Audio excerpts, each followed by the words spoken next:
Good morning. Hello. Mudkip, hello. Razor, hello. Prone, hello. Welcome in. How is everybody? Fine. Very chilly Monday morning, at least for me. Ow. I mean, ow. Ow. Oh my god, ow. How are we? It's literally like 1 degree here. Let me check. It's so windy. It's one of those days where, oh, I guess it's 20 degrees. Wait a minute. It's 20 degrees, but it feels like 7. And it's supposed to get super cold again tonight. Which I know I shouldn't complain because like half the country is getting like a giant snowstorm right now, but I still don't like it. I still don't like it. Had to turn my underwear around 3 times to find the front, otherwise it's good. Oh. Well. It's one way to kick off the day. Congrats on finishing your COS 2025 B2A. I'm sure you were losing sleep over that one. I'm doing okay. I'm very tired today. It was one of those days where I actually slept so well. Jared came home last night, which meant that he got up early today and took the dog out. So I didn't have to get up early and take the dog out, which was fabulous. And that's all I've wanted from Jared is like for him to understand that even little things like that make such a huge difference. But that's a different conversation. But that meant that I kind of got to sleep in a little bit, which was so nice. But then I did not want to get up. I could tell how cold it was outside of my bed. And all I wanted to do was stay under. I have this like giant, it's one of those like big down comforters. Oh, it's like a greenhouse under there. And I didn't want to leave, but I'm a mother, so I had to. Duty called. I had to do it. But we're here. We're going to get some stuff done. I do need to apply for jobs today.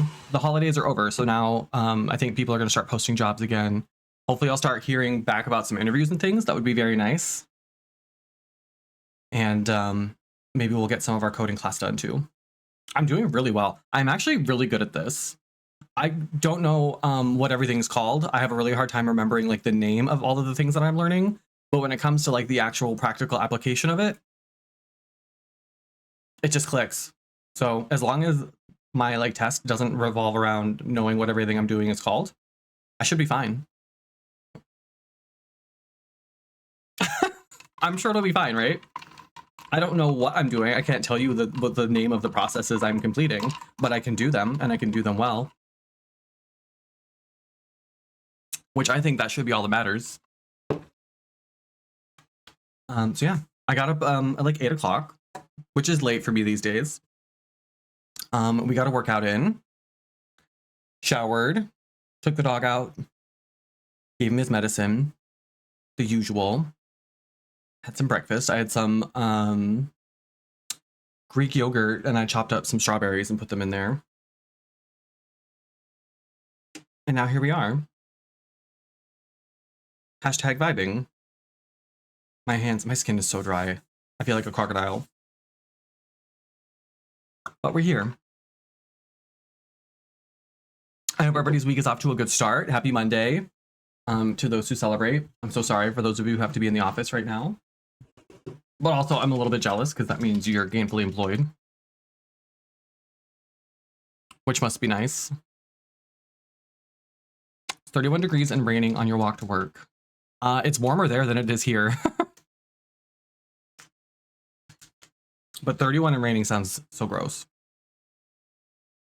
That's the one thing I will say. It's supposed to be super cold for the next like 2 weeks here, but it doesn't look like we're going to get any snow or anything. So it could always be worse. That's like I don't know how it is elsewhere, but here at least, usually in the winter, if it's like, it's also the sunniest it's been in probably a month here.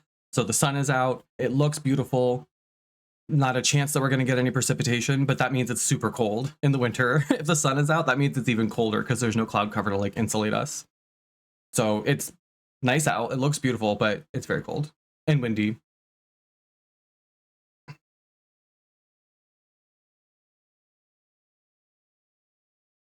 I'm up to 12-hour days and working weekends, and I started off my day with people trying to give me more work. Is that just because it's like end of year, like tax season? So it's like prime time for you? You should ask for like an intern or something. But then now it stopped. I felt a few drips for sure, and now there's nothing. Well, that's good. The universe said, we'll cut you a break today. She gave you a break today only.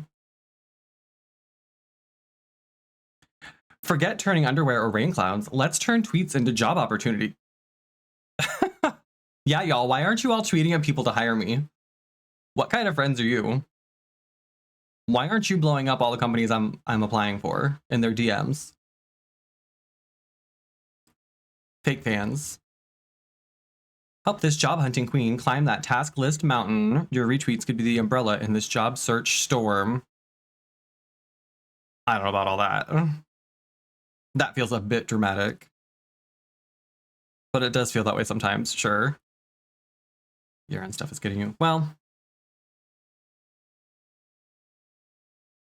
what's the saying? God gives his toughest tasks to his strongest warriors. Something, something, something. Not that much. Like Kip said, I'm on antibiotics again. That's all the updates he's got. I have gotten 2 rejection emails today. So I know that people are starting to come back into the office. That's how I know the holidays are over. Because the job rejections are starting to flow back in. 'Tis the season. But hopefully that means, because I've also been like trying to apply for things for the last couple weeks, but because of the holidays, there haven't been a lot of new jobs posted. So maybe that means that'll pick back up today too. Cross your toes. Cross your fingers, cross your toes.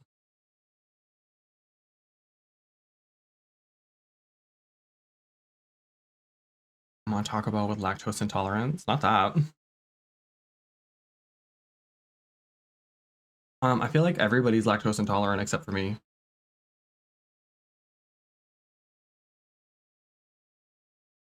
Stream Avatar has some cute heart stuff. Mine does? I don't know why. I didn't do anything.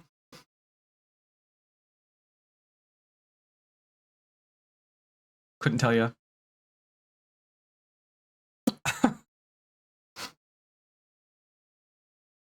Couldn't possibly tell you.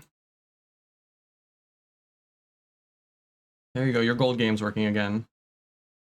You can unclench.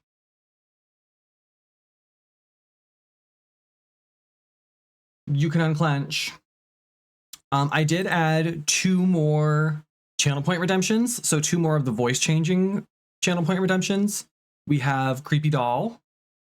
And then there's another one that's like broken microphone. I also added, and today will be the day that we test it if one of you uses one of those. There's supposed to be a little graphic that pops up here so people know when voice mod is active. People being me, because a lot of the time I don't keep my earbuds in and I can't hear my own voice, so I don't know when my voice is being changed unless I happen to see it in chat. So, oh, Well, there she is. So hypothetically, if I did this right, this will stay on until the voice changer turns off. So that way people know, and that way I know when the voice changer, because I was posting a bunch of TikToks. We've had some really good TikToks lately with the voice mod, voice changer.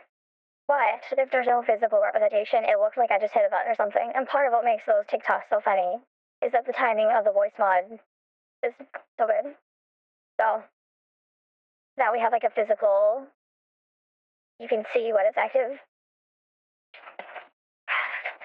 I don't know how creepy this always actually sounds. A lot of them have like music and sound effects that play in the background of them. I turn those all the way down because I feel like it's going to be distracting.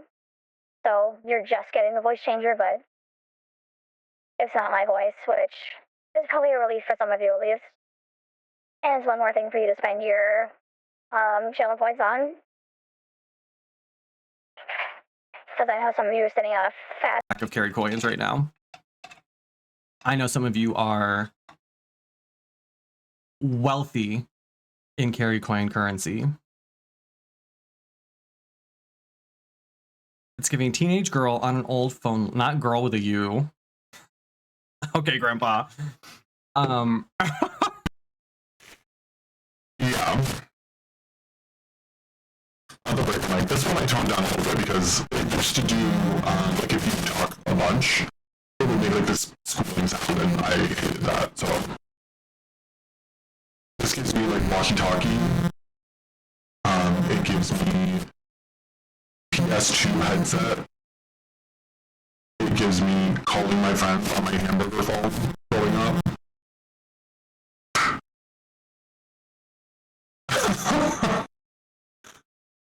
Is this one gross? Do you not like this one? Hi, Shayla's Revenge. How are you, friend? Hi, well, maybe don't use this one then. I don't know. I'm constantly asking you all to tell me what you want to use your channel points for, and nobody ever tells me. So you're just getting random shit that I find. If you don't like it, take it into your own hands and say something. Tell me what you want. I regret it. Somebody punish me. You like that though, so we will not be doing that.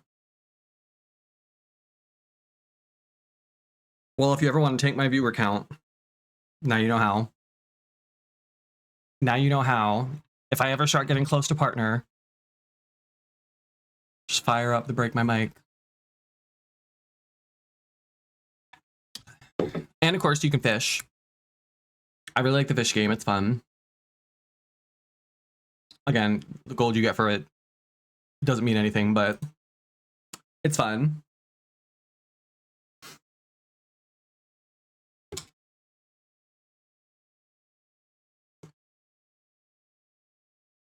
Powder Blue Tang, that's a drag name. Please welcome to the stage, Powder Blue Tang. Yes, ma'am. An epic. I'm so good at the fish game. I catch so much cool shit. You all are out here catching like boots and vapes and stuff. I'm getting Powder Blue Tangs. I caught a shark last time. Just built different, I think, honestly.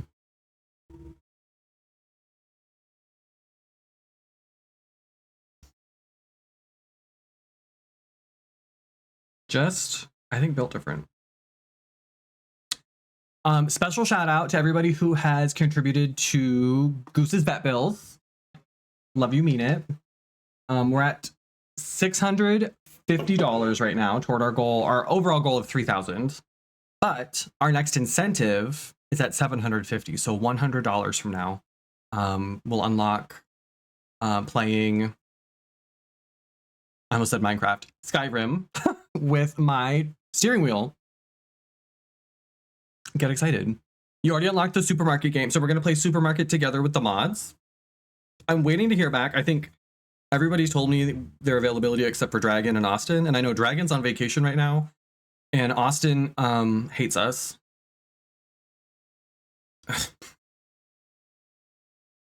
Austin is preparing to overthrow the government of Canada and install himself as supreme leader, so he's probably not going to make it, if I had to guess.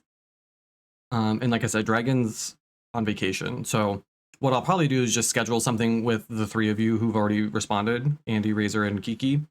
And then if If the other two are available and want to play, great. If not, that's fine too. But we'll have at least 4 of us. And depending on when we set it up, Andy may be under the influence of painkillers. So get excited for that.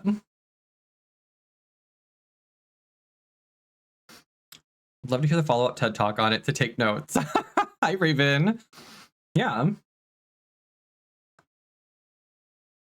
You know, he is running for office again. She switched parties after she said she was done with running for office. She got bit by the bug. So if you happen to live in Calgary, vote for Austin. I take a gummy to keep the vibe consistent. Yeah, I probably will too. Jared came home yesterday and he had gone shopping. Here's the thing. I told him that I was going to set up like incentives for Goose stuff and that I was going to volunteer him for whatever I wanted to, and he was just going to have to be okay with that. And he was, but he also bought a bunch of random stuff. He's like, I bought this to eat on stream. And I was like, what do you mean? And he's like, so that when people give money, I can eat these things, and that'll get people to support Goose more. So he bought all this random shit. Like he bought this like sour warhead soda. He has, if y'all know what the devil's toe is, I know some of you do. That's not just Mudkip's name on Grindr. He has one of those. It's like a spicy gummy. He also bought Carolina Reaper gummy bears. He bought this like gummy chili pepper that like one end of it is like as you eat from one side of it to the other, it gets more spicy. So like the bottom of the pepper is not super spicy, but the top of it is like super spicy. So you're supposed to eat it all in one sitting, and like it gets hotter and hotter the further you go. So what we might do, because I didn't really factor any of that into the incentives I created, but what we might do is maybe add those on to if we unlock the streams for him. Let me pull up the thing because I can't remember how much each of them was.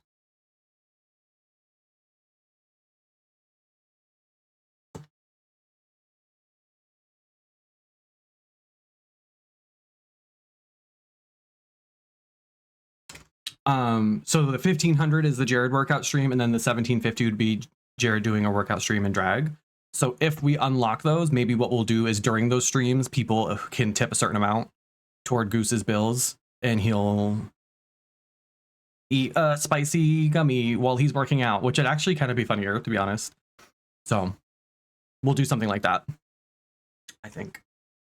So yeah, next goal, Skyrim on the steering wheel. Again, we're $100 away, which is very fierce. And we've got all month long to hit these, so I understand times are tight for a lot of folks. Some of us more so than others, but if you're able to support, would love to see it. I posted it on all my socials, so if you follow me on the socials, you can go and share those if you're not able to donate yourself. Plenty of ways to help. Plenty of ways to help. And again, it's all for Goose. All for Goose. He was sitting here. Literally, I don't know what it is about streaming. He was sitting right here on the bed, and then as soon as I turned the light on to start streaming, gone. Which is kind of rude, considering how hard I'm working to try to raise money for him right now. You'd think he would, you know, take one for the team and, you know, make an appearance to his adoring fans, but guess not.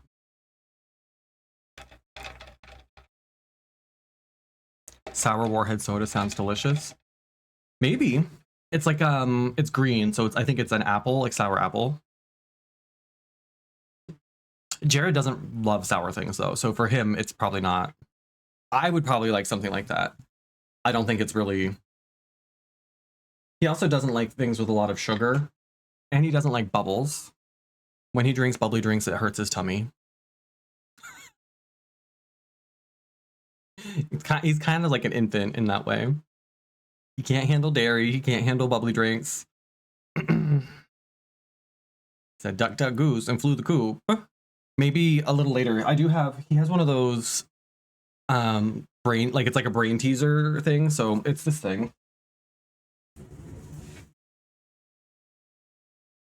It has all these little sliding sections in it.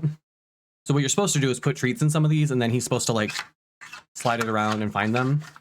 He loves this thing. He tears it apart. You're supposed to open these doors, but he just rips them off. So maybe we'll do that for him later.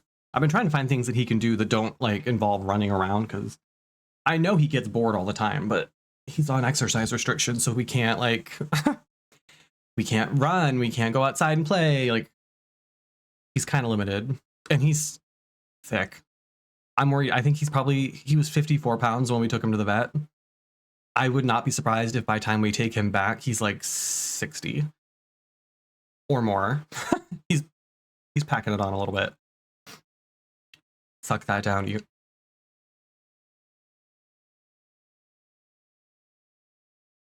You've been watching too much Tree Fungus.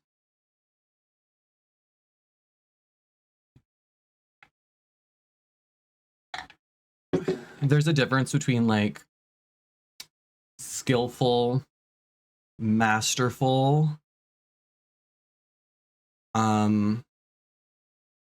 nay, artistic thirsting, and then there's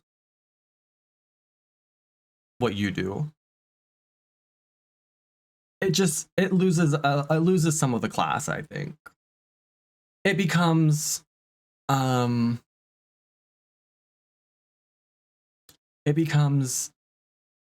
desperate. Mudkip understands. It's one thing, it's like burlesque. It's like you give them a little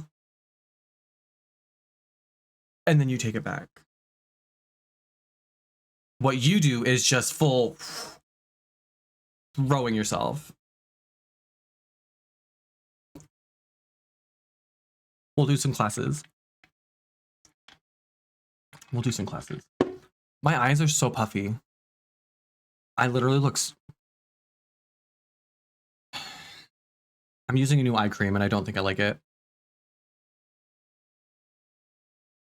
Rip off your clothes. Yeah, I mean, yeah, kinda. It's giving very that. But then you'll make some remark about spreadsheets or something and people are like, what? Razor's former flirting is like, you're so hot you distract me from my pivot tables.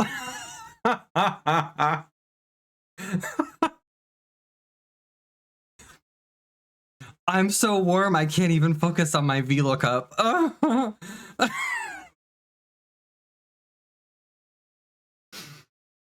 That's how he talks dirty. It's real weird. It's a very niche appeal.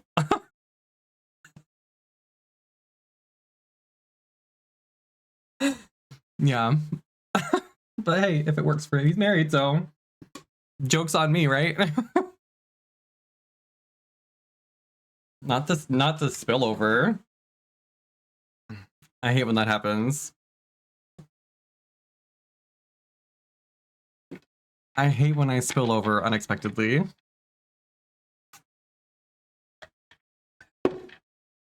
Oh, I got this thing too. I ordered this before Christmas, but it just got here. And I got one for Jared too, because I'm what? A nice friend. Thoughtful even. Did Jared get me anything for Christmas? No. Not even a card. I got him two things. Not that it's a competition. It's not a competition. He could have just made me a card and I would have been okay with it. Nothing. I got him, he wanted a titty strap. I don't know what it's called. Telemetry strap, that's what it's called. So it's like a heart rate monitor that you strap around your chest and it connects to your smartwatch so that it reads your heart rate and stuff. I guess it's more accurate than the watches. So that when he's working out, he can get better like metrics or whatever. I don't know. That's what he said he wanted, so I got him one. And I got him this necklace. They were buy one, get one free. So I could have gotten myself two different ones, or I could have got one for me and one for him. But it's from this company called Pup Ring. which sounds like it could be something else, Razor, but mine's already tied in a knot. Whoops. What they do is they make, it's not just jewelry. They have a bunch of random stuff, but they make things that, and then they put your pet's picture on it. So you send them, like you upload a picture of your like pet. Okay, I can't untie this right now. Somehow the chain got tied in a knot inside the box. But, and then they engrave it on the jewelry for you. So I got us each little goose necklaces. Anyway, mine's fucked up. Maybe I'll go trade his out for mine, so his is the tied fucked one. But that's what it looks like. You can't really see. It's his little face and it says goose. Hello? Hello? You can't really see. I'll put a picture in the Discord. It's very cute. It's very cute. Shocked the biz. I know. Missed opportunities. Missed opportunities. Oh, speaking of dogs, we are going to be sponsored too. We got a sponsorship. So especially those of you who have pets, primarily dogs and cats, or people, I guess. Sometimes people keep people. We're gonna have a cute little sponsorship. Did you see Louise posted those pup mask pics in Beth's Discord? I did not. I did not. I'll be 1,000% honest. I don't spend as much time in other people's Discords. So I just get overwhelmed with all the notifications and stuff. So I'm in like, I don't know, 20. But unless I see that I've been like tagged or something, and even then sometimes I don't check because I just assume that it's like a going live notification. It's rare. I do try to pop in once in a while, but Beth's Discord in particular is so active. She has a million fucking channels in there and people are always talking, which is a good thing, obviously. That's like the point, but it's hard to keep up with it. I have seen some of, oh, I fixed it. I have seen some of the workout stuff he's posted though. Hello. Hello. Not sponsored by a dog, no. It's a company that makes, they do a couple things. So on one of the things that they offer is they have like a free dog training course that you can take, but they also make treats and they make dog toys specifically. And this is how I found them. They make a lot of the toys that are like for mental stimulation and enrichment. So the toys that like you hide treats in and then they've got to like dig around in it or whatever. They make a lot of those. So I'm waiting for, I ordered a couple things from them. So I'm waiting for those to come. It's not a sponsored stream necessarily.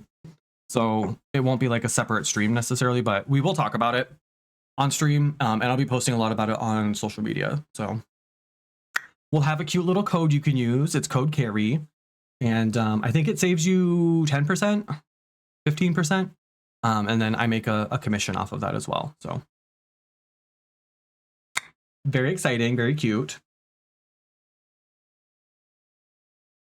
And it does seem like a really good company. Like I looked through there. I haven't taken the course, but I kind of like flipped through it. It's all like all positive reinforcement. So they don't do any like, they don't endorse like shock collars or choke collars or any of the like kind of negative kind of like punishment based training that like might be out there. The toys all look really cool. They have these things. I can't remember what it's called. I bought one. They are called, it's it looks like a carpet almost, but it's got like flaps and it works kind of like this toy that I have where like you put the treats underneath the flaps and then they have to like root around in the carpet to get the treats. What is it called? Snuffle mats. Yes, Raven, yes, a snuffle mat. So that's exciting. They have like lick mats and stuff. And a lot of those like those toys that like get them to use their brains. So I'm excited to get the stuff. It all looks good, but I'm gonna make sure I actually like enjoy their products before I start telling you all to buy them. But the company is called Pupford. If you want to check it out, just maybe wait to buy stuff until I have my code. Or the code might work now, actually. Wait a minute. I bet the code already works. Can I check that?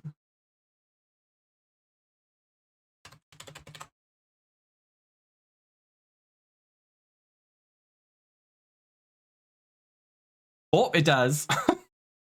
Well, yes, it does. That's interesting. Yeah, it saves you 10% if you use my code. Well, good to know. Good to know. Not Sting. Sting reference. Take a shot.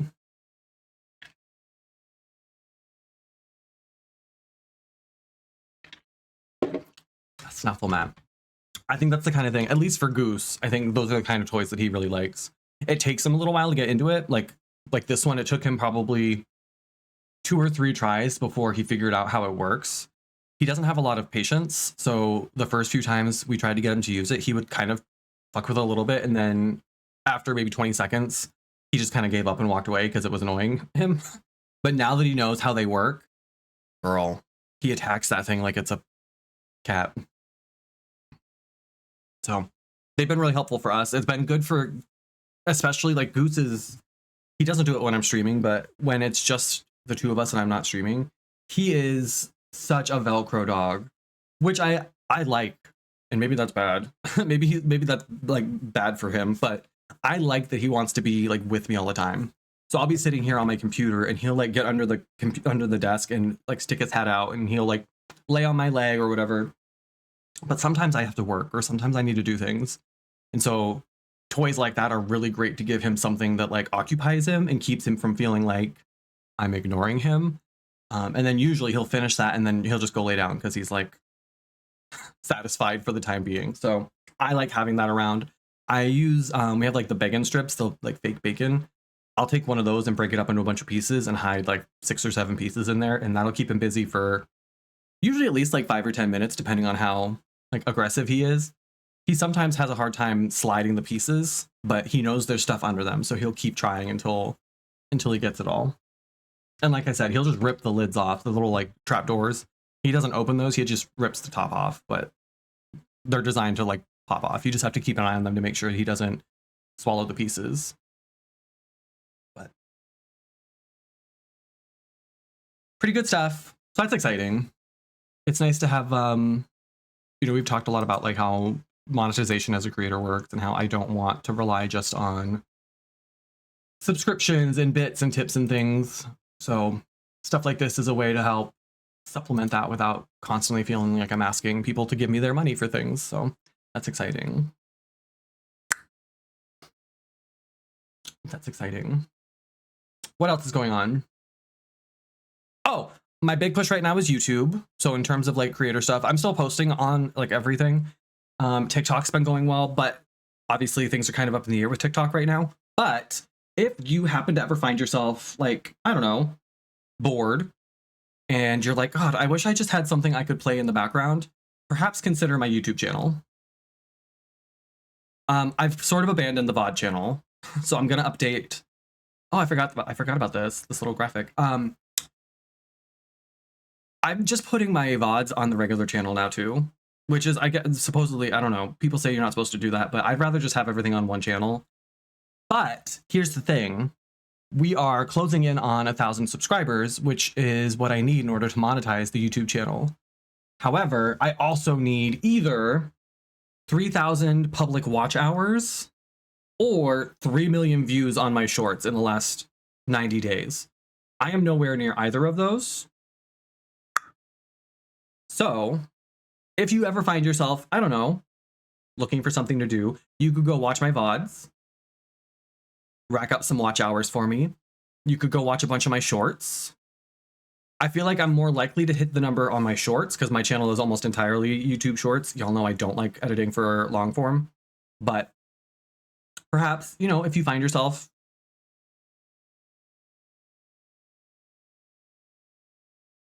not that Mudkip. Y'all like pups? Y'all into the pup play thing? I'll be honest, I don't really understand the appeal. I've only ever been able to like contextualize it as it kind of relates to like drag. To me, I feel like that's the only way I understand it is like you're putting on like a character, much like a drag artist does. But I think for some people it goes deeper than that. For some people, I think it's like an identity beyond just being like a character. Not that razor. Y'all are so fucking weird. So weird. This is why I don't raid people. Because I don't want to make you all their problem. I've seen what you've done to other streamers. Love dominating a pup. Oh, well. It's like the energy from you with pups. It always gives me a smile. I don't play myself though. Yeah.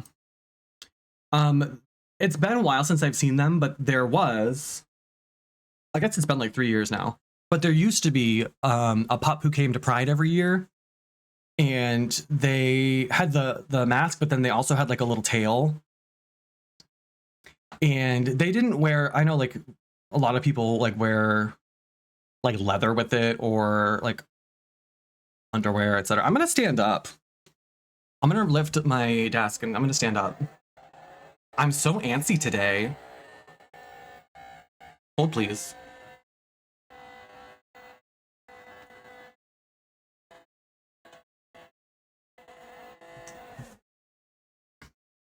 Yeah. Oh. Sorry, she's tall. Well, this looks much less aesthetic, but whatever. Yeah, and the gloves. He had the gloves too. And he was always so fun. So much fun. There have been I also don't know a lot. I'm not someone you should be getting information about this stuff from, but pups versus furries. Some are both, some are not. So like last year I got a couple pictures and I'm pissed because I looked right in his little it was a furry, like they were in a full fursuit. And it was some sort of dog. I looked right in its dog eyes and I said, I want these pictures because they came out really well. They looked really, really good. And I was like, please, I always tell people when they post them to tag me. Nobody ever does. Nobody ever does. And I was like, I want to see these. So when you post them, tag me. Never did. Never did. I said, you've got to be the only person at this Pride who's as warm as I am right now. And he was like, yep. So close to the ceiling. Yeah. I'm 6'4". People don't ever believe me when I say that. They always think I'm exaggerating, but I'm 6'4", out of heels.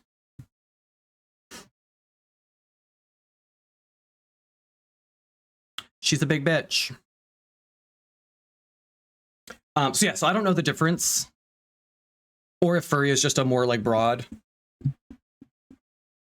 term, or if furry speaks specifically to people who wear like the full suits and pups are more about like the mask thing. But anyway, this one person who used to come to Pride, I can't remember their name. I want to say their name was like Arctic or Arctic, something like that. But they were so cute. It was so fun. And they would go and like kids, because kids are fucking curious. So like kids would always be like, can I touch your mask? Or can I pet you? And he would let them and like play with them. And it was just cute. But I feel like similarly to drag, pups get like this sort of reputation, or like the stereotype is that it's like a sexual thing. And for some people it is. Or for some people it's both sexual and non-sexual. But like it's not inherently that way. And even if it was, that's kind of how Pride started. Like, people love to talk about making, and that's why I didn't choose to be on the committee for my local Pride, because I could already see all the feedback they were getting was people saying, oh, I wish there was more stuff for kids. I wish it was more family friendly. And I'm like, I get that. And I agree that there should be parts or elements of Pride events during Pride that are for kids. I think it's important to denote the difference between family friendly and kid friendly, because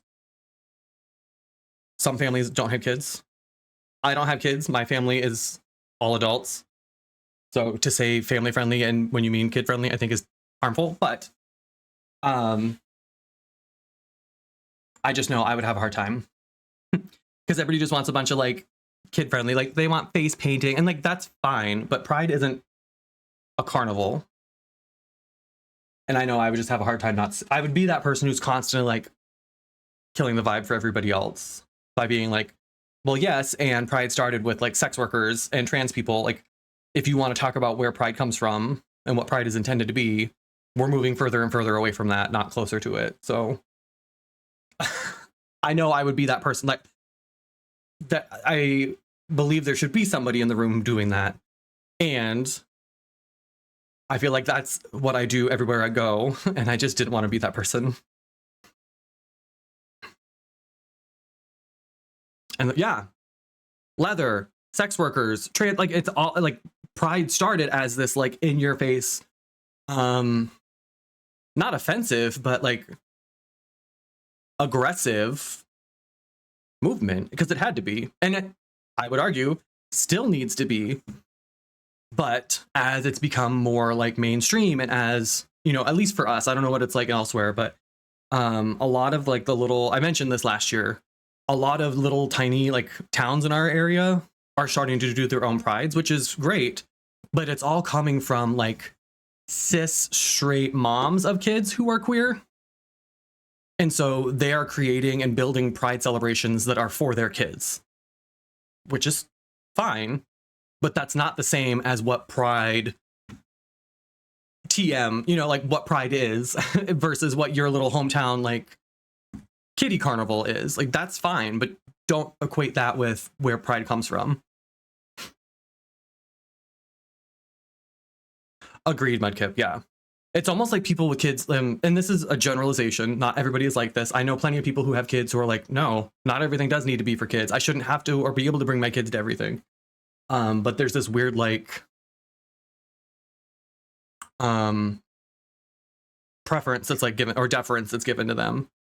It's sort of like the way that we treat people who, and again, maybe this is a hot take, but the way that we in general treat veterans as like the pedestal we put them on for what is essentially a job they chose to do. Like, your opinion doesn't matter more because of your job or because of the fact that you have kids. I can care about kids and not have them. Like when we talk about politics and funding the schools and, you know, people talking about what we should and shouldn't be teaching in schools, just because I don't have kids doesn't mean I don't care about what we're teaching our kids. Doesn't mean that I don't care about making sure our kids have food. Like those things all still matter to me. I can care about kids even if I don't have them.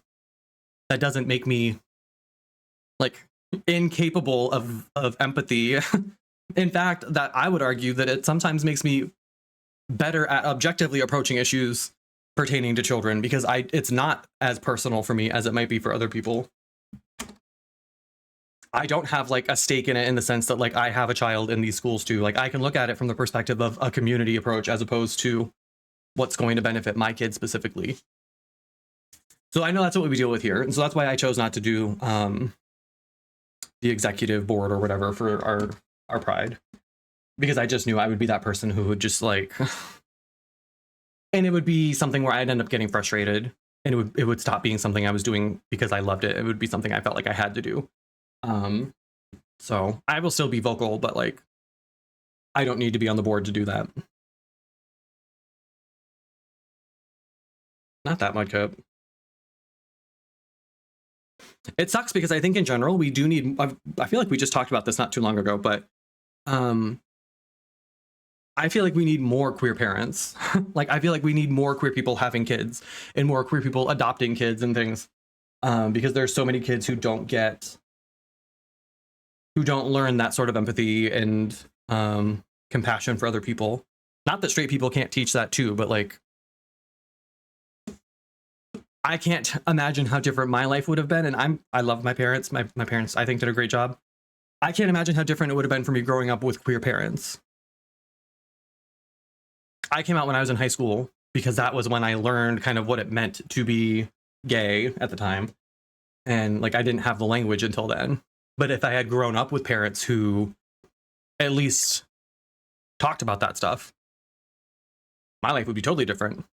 I think about that a lot. I think about like, what if I had come out sooner, or what if I had been more my family never like didn't support me, but it was always like a tolerance versus like true embrace. I think a lot about like what if I had been more like full-throatedly supported when I was younger? I probably would have started drag sooner. And who knows how things would have been different for me then.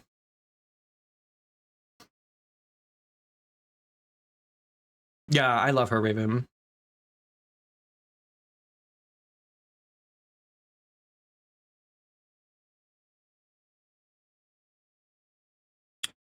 Kind of vibing with the radical drop in people having kids at all. It's a demographic reaction to systemic issues that threatens the system itself, and I'm enjoying watching the 0.1% panic about it. Well, yeah, but there are still people having kids. Like, yeah, it's dropped, but there are still plenty of kids that could use parents.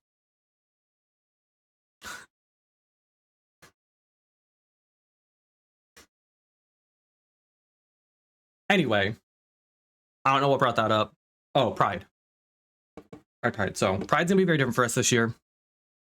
I'm interested to see how it turns out. All right. I have to go to the bathroom. I have to go pee. So I'm gonna do.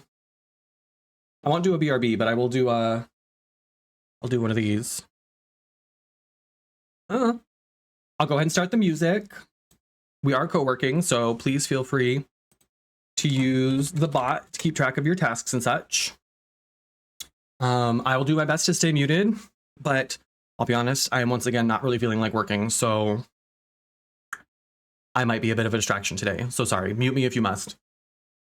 All right. Love you. Mean it. Oh, not this. Not Avril Lavigne.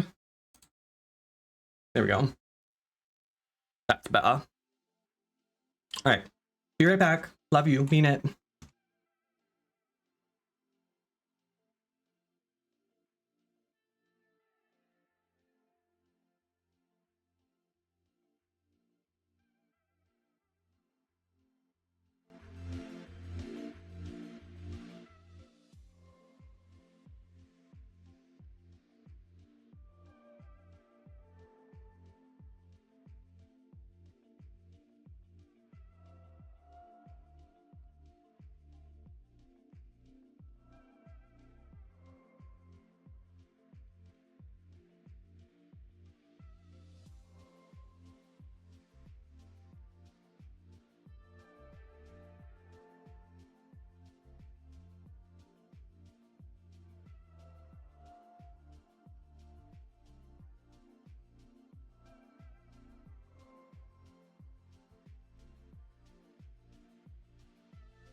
I have returned.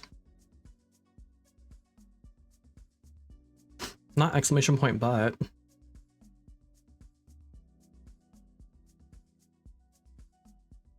Not that.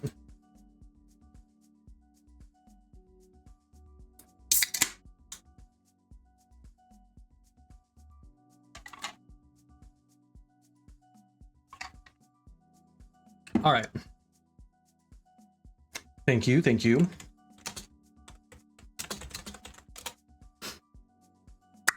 We're applying for jobs today. OMG, OMG, OMG. Carrie's gonna apply for jobs. That's what I do every other day. I bet they'll get all the jobs.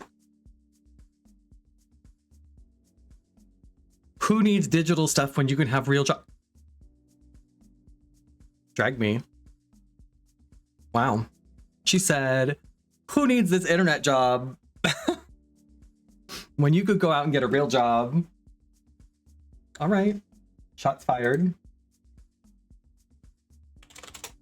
You say so.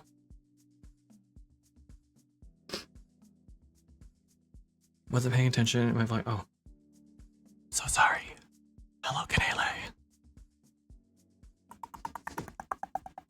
Would you all tune in? Oh, my PC's in the way.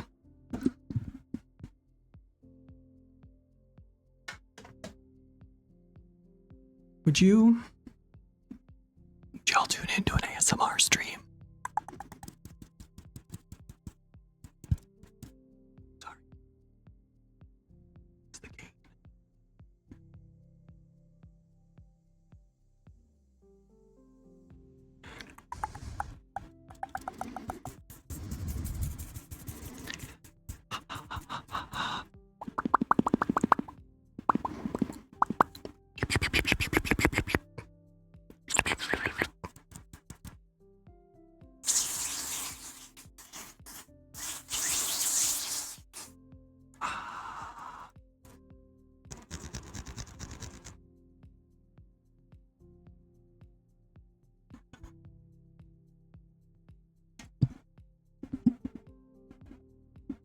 Big hands. I do have big hands.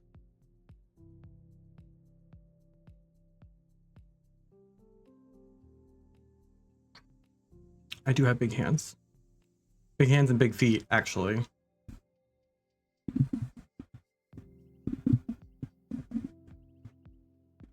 I would put it up, but I can't promise to have. That's fair. That's fair. Does my mic sound okay? I fucked with the gain for that, and now I'm afraid that I made it too sensitive.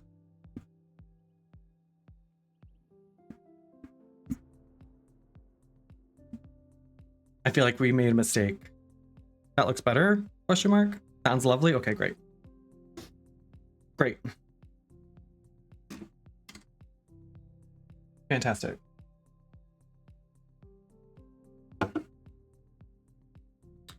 Right, age and gender. I have big feet, size 13. We're the same size.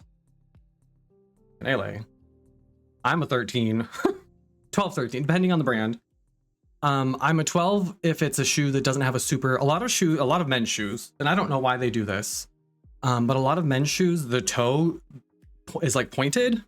And so if it's one of those like really narrow toe shoes, I need a 13. But for like most sneakers and stuff, I can get away with a 12. I can usually wear a 14 women's, which is great because even that's pushing it. A lot of places don't carry that high. That's why I wear a lot of go-go boots.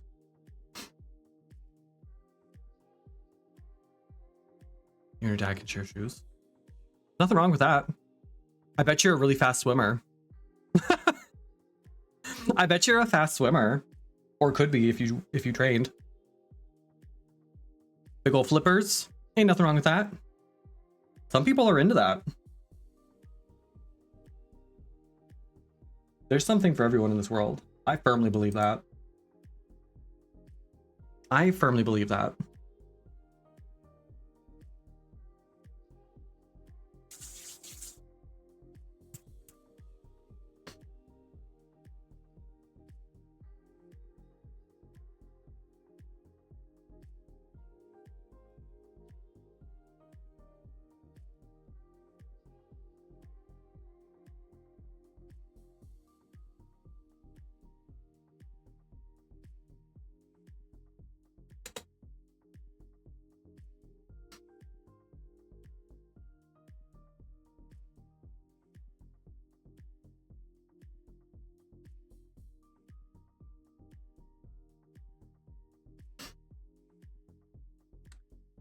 used to share shoes when he was like, oh, that's cute.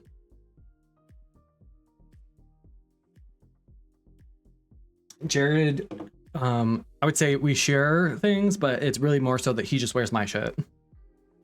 We have about the same size feet. My feet are a little bit bigger than his. So he just wears my shoes all the time. He wears my hoodies a lot. But because I'm bigger, I can't wear any of his shit. He just wears mine all the time.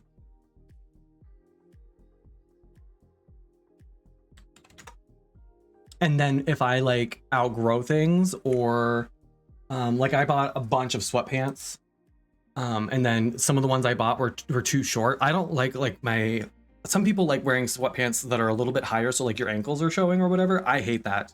Can't stand it. So I had some that were just a little too short. He gets all of the clothes that I want, or that I buy that I don't want.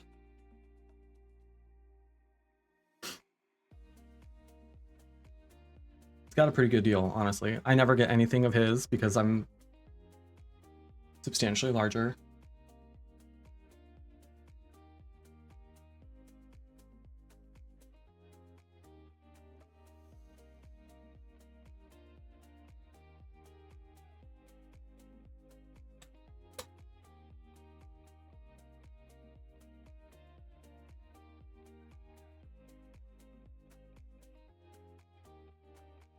I love that Razor's the only one who gives a shit about that game.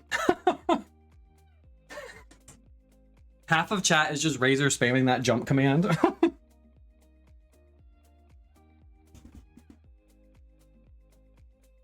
For gold that he can't do anything with anyway. Committed truly just for the love of the game.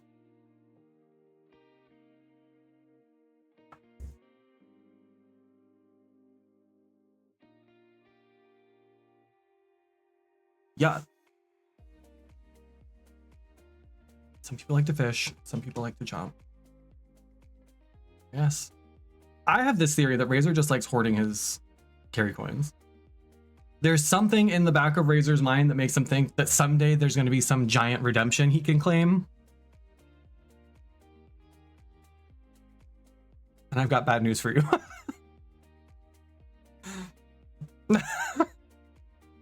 Red knobbed starfish. Also what they called Razor in high school. Come on, rare. We love a rare. We love a rare.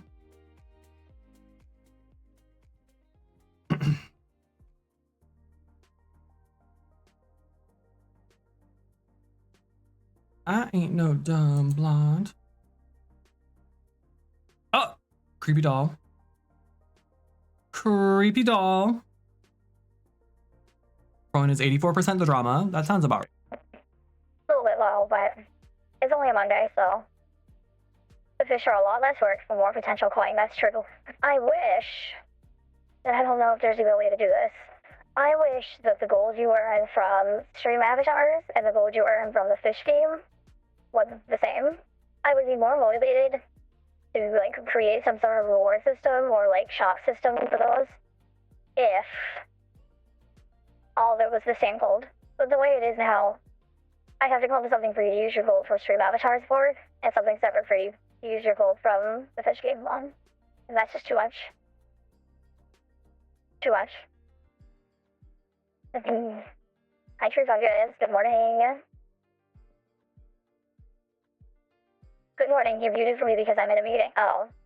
He said, I don't trust your ass on this very professional call full of education professionals. I can't imagine why. But okay. Fair enough.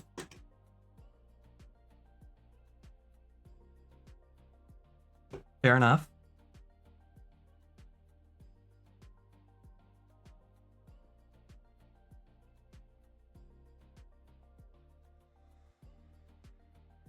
We are educated. I got a degree. I have a degree and a graduate certificate that nobody ever knows about because it's never one of the options when I apply for a job. It's never one of the drop-down options. I always have to just put other. Because there's never an option for interdisciplinary disability studies, which feels ableist in and of itself, honestly. I have one dog laying on my leg and another in my lap, and she's refusing to let me let her go. Well, yeah, you're probably comfy. Goose does the same thing. He does the same thing. That's how I know he's gaining weight, because he comes up and sits in my lap, and he's having a harder and harder time getting in my lap. He needs more and more help to get into my lap. She thick. Dummy thick, as they say.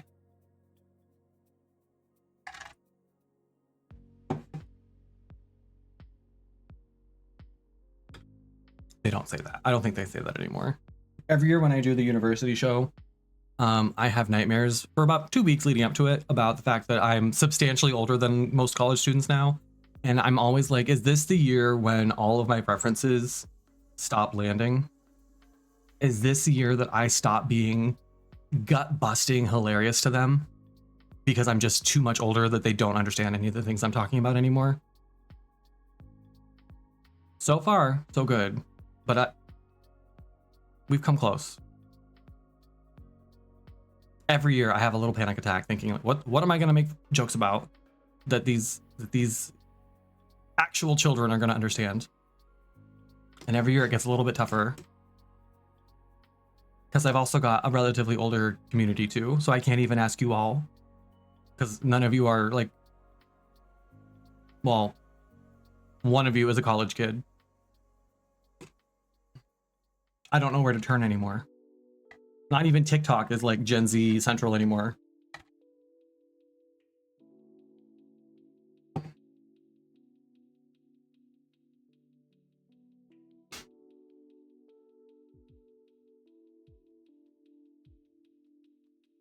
Yeah, it goes by fast. Next year, I got an email letting me know next year is going to be my 20-year high school reunion. I'm not going. I'm not going. I didn't really like any of the people in my class. I had one friend in my class and she's dead now, but so I won't be attending. But just knowing I've spent more of my life not in high school than I did in school. Oh. A youth liaison. There was one year where I had a student who I think they were just trying to like hang out with us. But they were like, I want to do an internship and like shadow you at this show. Like I'll be your assistant. I'll just carry things for you, like whatever you need. And it was great. It was great. They were awesome. They did a great job. 10 out of 10 would absolutely hire an assistant if I could afford one.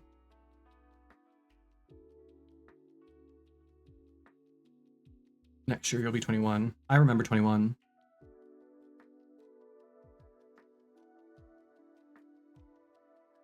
Really enjoyed my 20-year reunion, even though I didn't get along with a lot of the people in my class. I've never been like I don't think I've ever, other than there was a training that my high school hired me to go back and do for them, a DEI training. I don't think I've been back since, other than that. It's all just, here's the thing. And maybe it's heightened because I went to like a semi-private school, not because I had money. That was the school like my town contracted with, so I got to go for free, but they have like a big boarding program and stuff now. And so all of the alumni shit they do is really just meant to try to get you to give them money. And I don't have the money to give them even if I wanted to. So I'm good. And it's just so fake. Like everybody who goes, it's like, I don't actually care. I don't really care how your kids are. A lot of the people I went to school with now have kids that are like in the high school. I don't care. If they're happy, I'm happy. That's great. But like it's just a bunch of like small talk schmoozing and then like donating to the high school. And I'm good. That too, Raven. Like, I feel like I know what most of the people I went to school with are up to because I'm still friends with a lot of them on Facebook, for example. So it doesn't feel like as much of a big thing as it maybe did once upon a time. My class was also not super close anyway. Like, we all had friends and things in our class, but like, we were the first class to lose homecoming when we were seniors.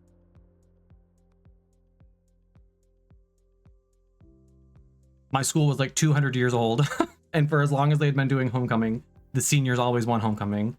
Our class was the first one to lose because our class just didn't give a shit. I did. I was our Mr. Maroon and White. But I was like the only one who was trying.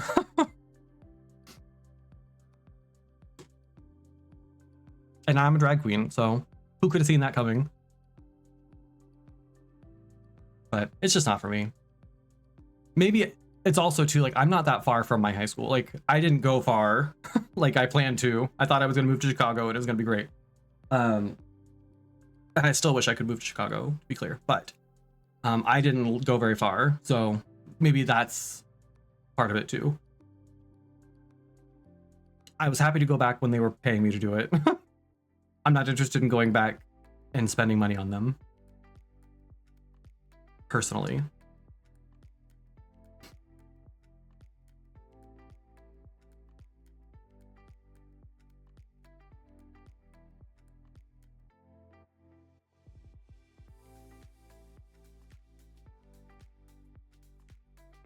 People who judged hated our class. That sounds like a coping mechanism, but yeah, our class just didn't try very hard. We had a lot of people in our class who were very much like too cool for stuff like that. Like it wasn't like it wasn't cool to be into cool spirity stuff like that. They were above that. That was beneath them. Whereas like all the other classes, they got really into it. So we didn't deserve to win. I'm not mad that we didn't win. We didn't deserve it, but we weren't really trying. I don't think it was like a conspiracy against us or anything. I think if they could have tried to rig it to make us win, they would have, but it would have been too obvious that they were doing that because it was so clear that we weren't we weren't trying.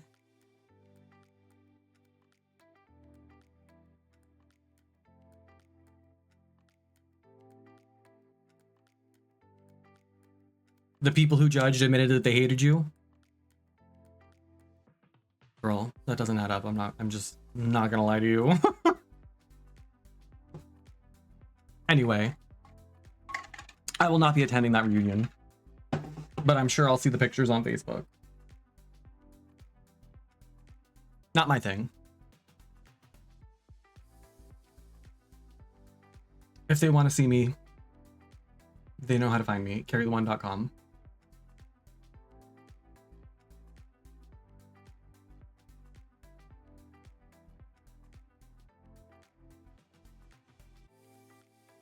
Do we think I have the emotional resilience to work at the Pound? Do we think I would be able to handle working at the Humane Society? Oh, that might be tough. Might be tough. Let's see how many dogs. Oh, they have a lot of dogs right now too. Oh, this one only has one eye. This one only has one. Why do they have two with one eye?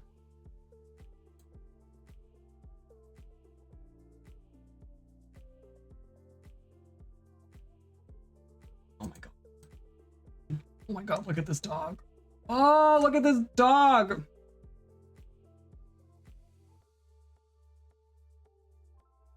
Oh my god. I know, Goose. I know. Her name is Serafina. I love her. Oh. Maybe I can't work there. She's only 7 months old.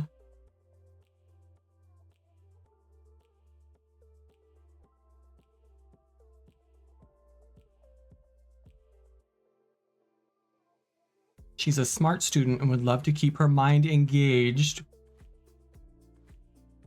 Ooh! I love her.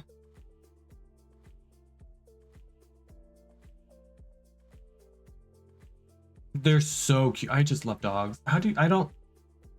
Not to be that person, not to be that millennial who's like, I love dogs more than people, but I don't understand how people can not like dogs.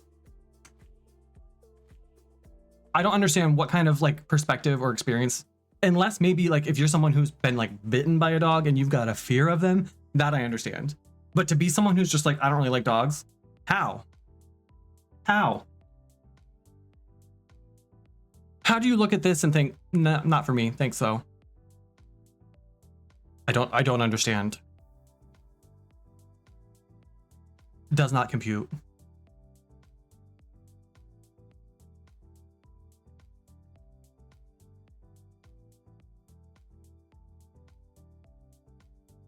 This would actually be kind of perfect too, because it's only part-time. So I wouldn't have to, my thing about working in person full-time is that I would have to figure out what to do with Goose, because I can't crate him for 8 hours, 9 hours a day. So this would actually be kind of perfect.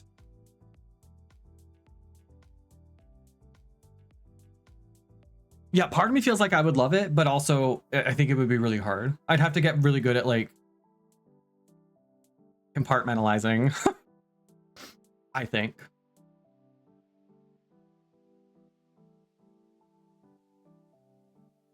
Yeah, I think I would have a hard time not, well, I don't think I could have a second dog here. I don't think we really have enough space.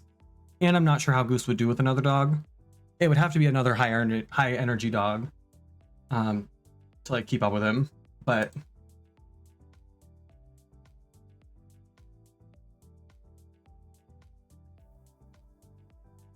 let me just see how much they pay first.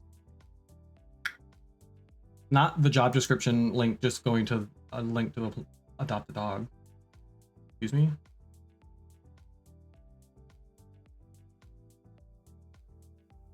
They don't list the pay on here. We'll see. I'll bookmark it. I'll bookmark it. Girl. Razor's too into this game. Too much.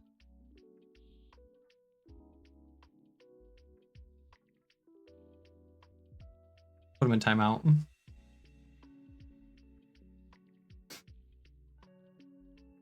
Oh, you can't see him there.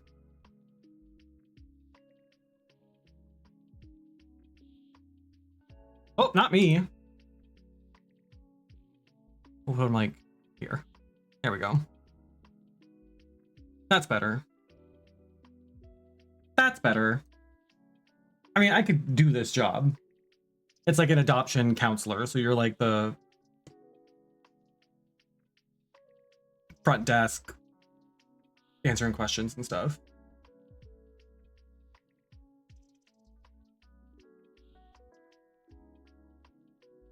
I think what would be harder for me would not necessarily be not wanting to take the dogs home, because I would, but I would also very quickly be like, I am not the right place for these dogs. What would be harder for me is dealing with the people who are dropping their pets off. Because part of this job is also like receiving the animals, but also like counseling people who are considering giving up their pet. That I think would be harder than wanting to bring the pets home. That I think would be the more difficult part of this for me personally.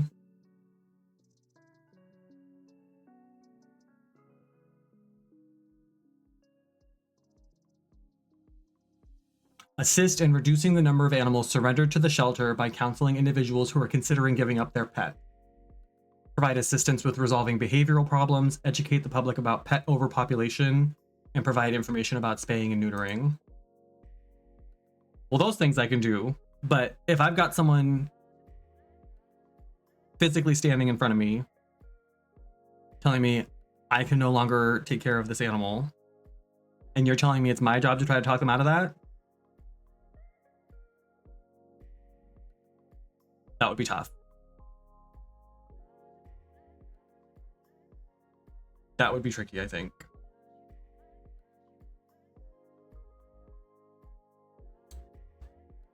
We'll see. Like I said, I bookmarked it. We'll ponder. They literally just posted it 10 minutes ago, so I've got time. It's also a really extensive application. It's one of those like, it's a PDF, so I'm gonna have to print this out. Yeah, we'll see. We'll see about that.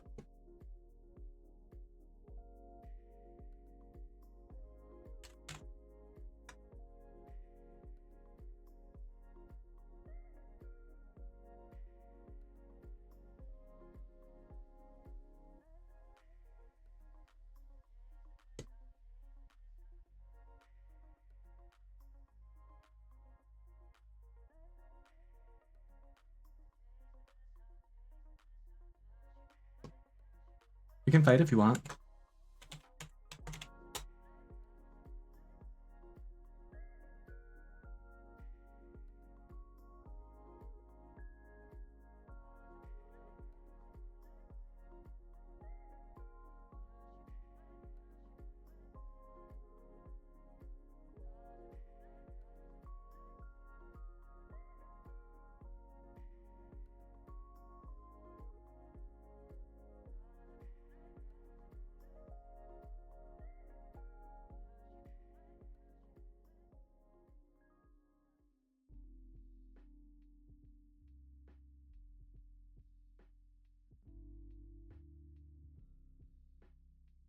I know I've said this before, but I hate when companies ask what your compensation expectations are and they make that a required field, but then there's nothing on the job description about even like a range.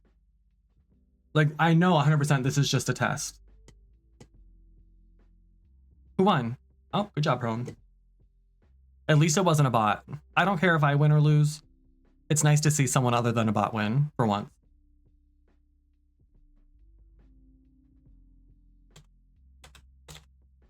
I always just put negotiable in that field if it lets me put something other than a number.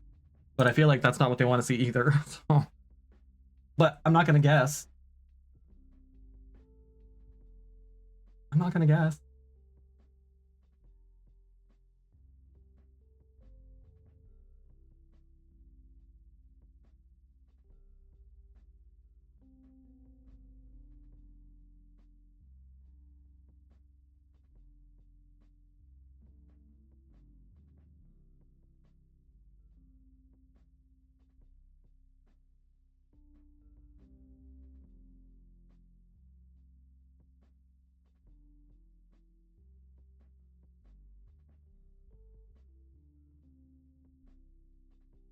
I feel like everything I'm seeing is just healthcare stuff. Like every job I see posted, it feels like it's something healthcare related. Insurance, care navigator, even the like customer service stuff is all like in the healthcare like field. Exactly, Raven. Because I feel like what ends up happening is if I have to list a number, I list a number that's probably too high for them, but that doesn't mean I wouldn't be willing to negotiate lower, especially if it's something I can do remotely. Like if there are other benefits to the job. But if you're asking me what I want to make, I'm going to be honest. I'm not going to lowball you. So it just feels like it's like them preemptively trying to get you to give a number first. And then they'll only follow up with the people who list a number that's like within their range or below it.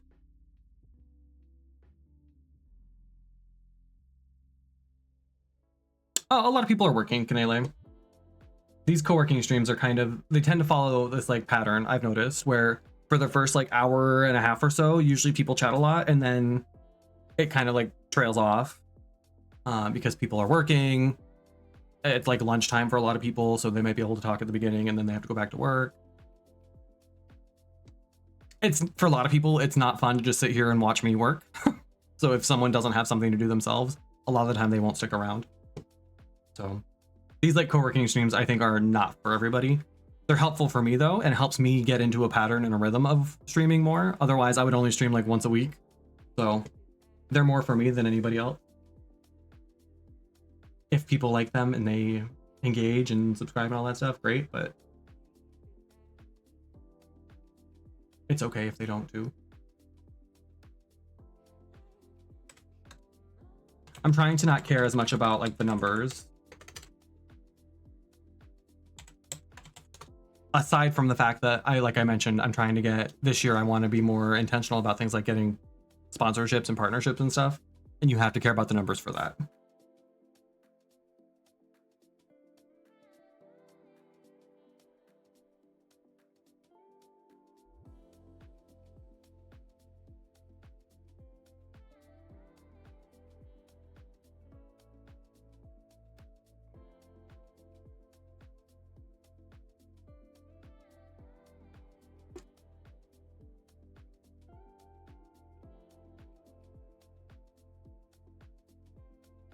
I just applied for a job at a company called Boss Cat. And I kind of want to get that job just because I like the name. I want the company swag. Give me a sweatshirt that says Boss Cat.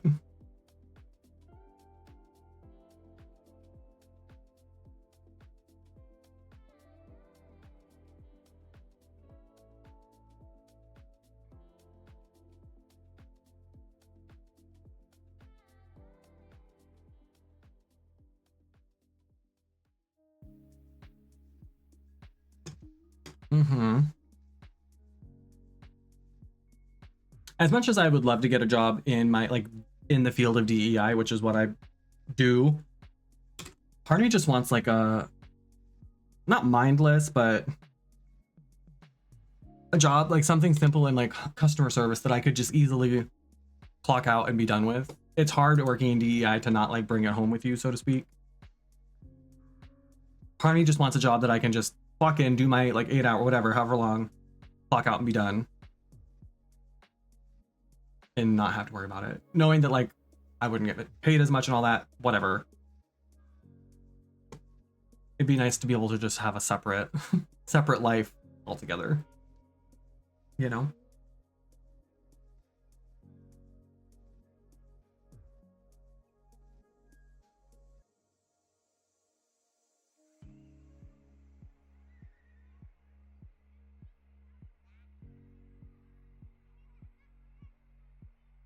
I could just run off and be like, what's her name on TikTok?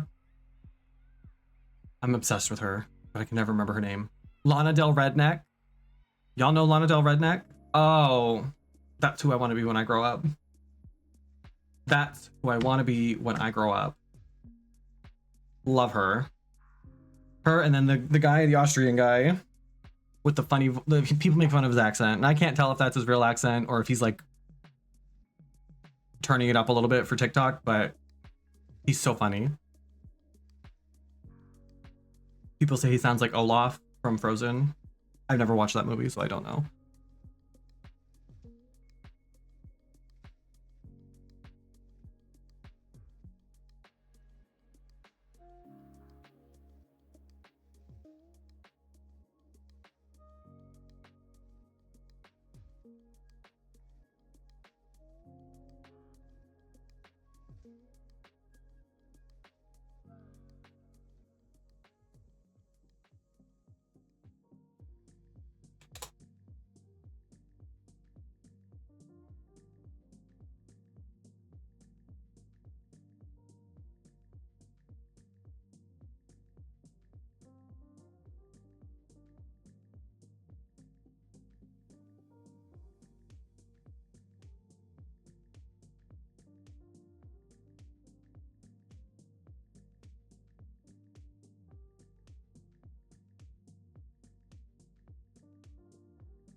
Nice, that's cool.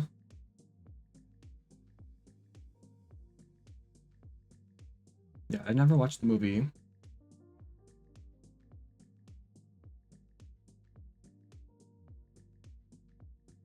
This job lists the salary as $24,000 a month. Girl. If you're gonna post a scam, at least post it in a way that looks realistic. $24,000 a month? Doing what? No way.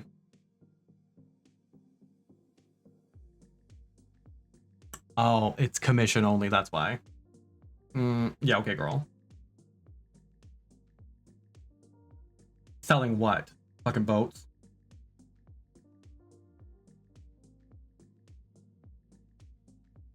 Insurance. See? More healthcare shit. I don't know anybody who's making $24,000 a month selling insurance, though. You'd have to be...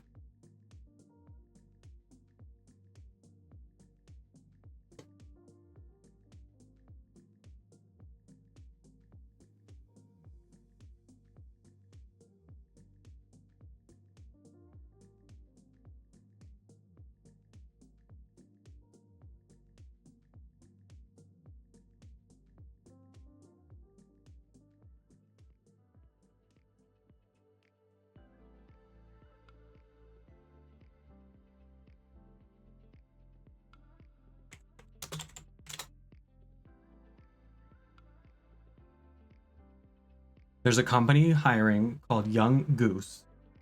I also feel drawn to that. Oh, it's a skincare company.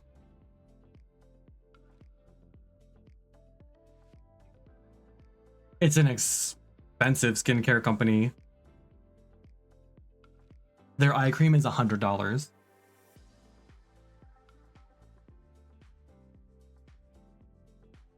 They have a serum that's, I'm not exaggerating, $196. What is in this?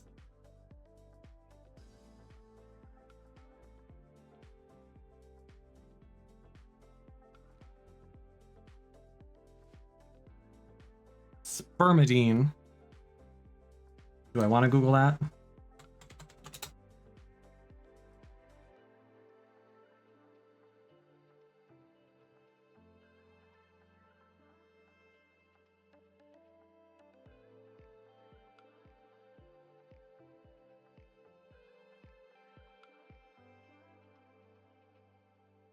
A natural polyamine compound found in living tissues and ribosomes that plays a vital role in a variety of cellular and molecular processes.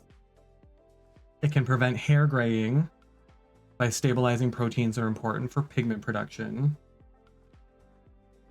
Can extend lifespan in various species, including mice, flies, nematodes, and yeast. So it's like an anti-aging thing.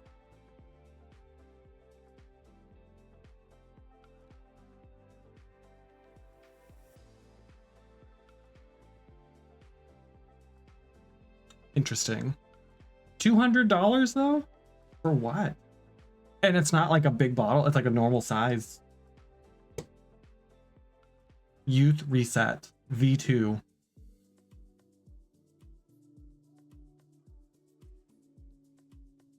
You can save $20 on it if you subscribe though. So if you get it auto shipped every 2 months, it's only $176. I can't imagine having that kind of money that you just spend that, and that's just for one product. That's just for one product. Let's do this. This should be interesting. They have a routine builder, so you can put together the products that are best for you. Cleanse and exfoliate. They have one that's $56 and one that's $141. Obviously, if it's more expensive, it's a better product. We will be adding that one. You get what you pay for. Now our serums. This one's $221. Add to bundle. feel like overly expensive skincare. Skincare in general, I mean, not skincare as like a philosophy or as a practice, but skincare as an industry is very much a scam. You don't need, the vast majority of us, 99.9% of us don't need 100 different fucking products. A lot of the things that we're taught are like issues or problems that you can have with your skin are just normal skin, like hyperpigmentation. There's nothing wrong with it. It's not like a health issue, but we're taught that it's ugly. Acne might be annoying for some of us. It can be like when I was in high school, I had cystic, painful acne, but it's framed as an issue, and it's framed as something we should be like ashamed of and something we should spend hundreds of dollars to get rid of. Unless, of course, right. Young Goose, if you're watching, big fan of your work. Unless you don't hire me, in which case. Yeah, dull skin, age, wrinkles. Like, those are all just natural occurrences. Laugh lines. I've got like these big lines from my cheeks because I fucking do this when I smile. There's nothing wrong with that. But we're like conditioned to believe that those things are problems that we need to spend tons of money on products to fix. And even if you do want to change those things, there are products that are not $221.50 that you can buy that will get you there. The drugstore has come a long way. Drugstore brands have come a long way, not just in makeup, but in skincare stuff too. I use a lot of the e.l.f. Holy Hydration line. Really, really good. The cleanser is really great. I use the eye cream. The night cream is really good too. You don't need a night cream and an eye cream. They're not that different. It's just like a heavier, thicker cream so that it sits on your skin longer and absorbs more. You don't need both. There's a toner too. I don't use the toner as much because my skin's pretty dry, and those are all far cheaper. So that's what we'll do. We'll build a bundle here and then we'll go look up like drugstore equivalents and see how different they are. So this is the Senolytic Anti-Aging Serum for $221.50. We're 2 products in. We're at $326.70. That is with a discount for having more than one product. So the retail price for these 2 products together is $363.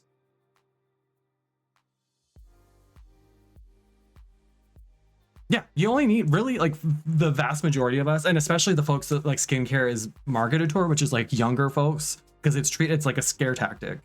You're taught to believe that like if you don't take these products, you'll get old and your skin's gonna look old. You really only need like a cleanser, moisturizer, like basics.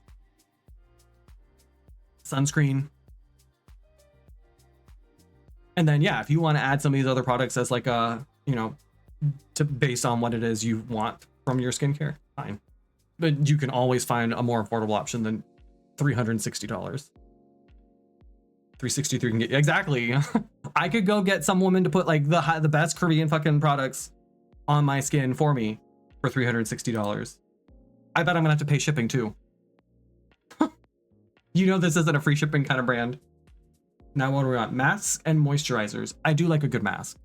Again, not probably necessary for most of us, but for me, especially in the winter because my skin gets so dry, I do love a good mask.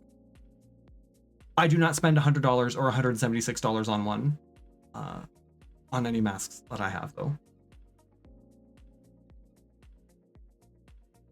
We'll take this one. It's $176.50. And then we have routine enhancers. There isn't even a sunscreen on here. None of these products are sunscreens.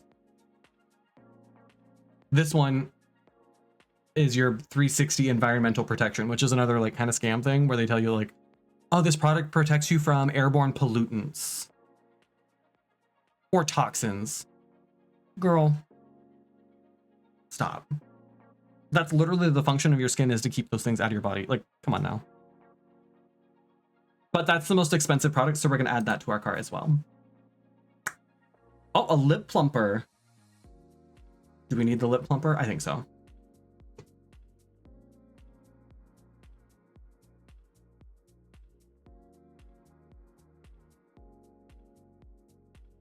Look how much we saved though. So here's the deal.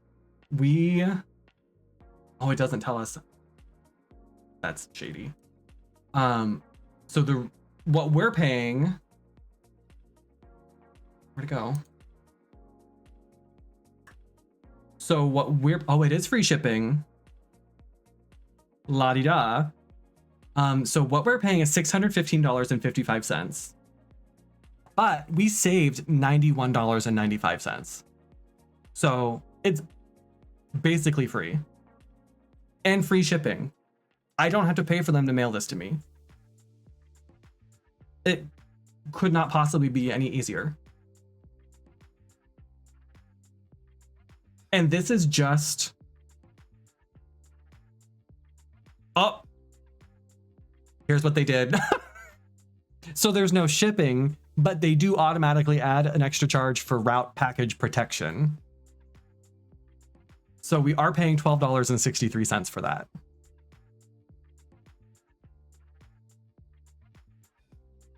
Which brings us up to $628.18. That's very interesting. That's not free shipping to me. And this is just for, it looks like maybe this is supposed to be 2 months worth of product because the auto ship is every 60 days. So my guess is that these products are supposed to last you for 2 months.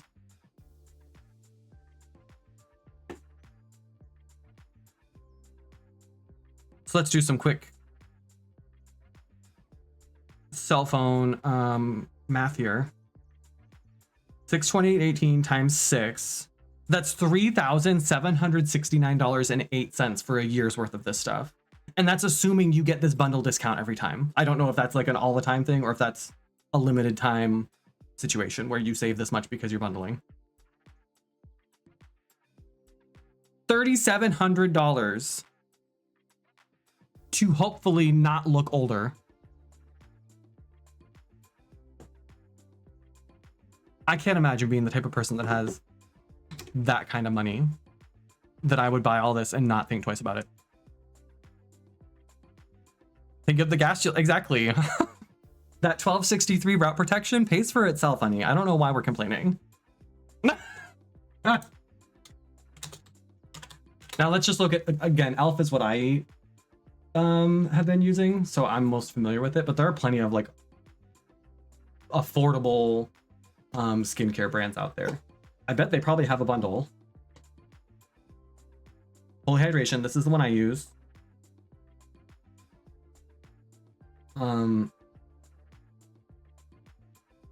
So what do we have here? So we have, I want to go back to the bundle builder because that gave us like the categories to try to make it like apples to apples.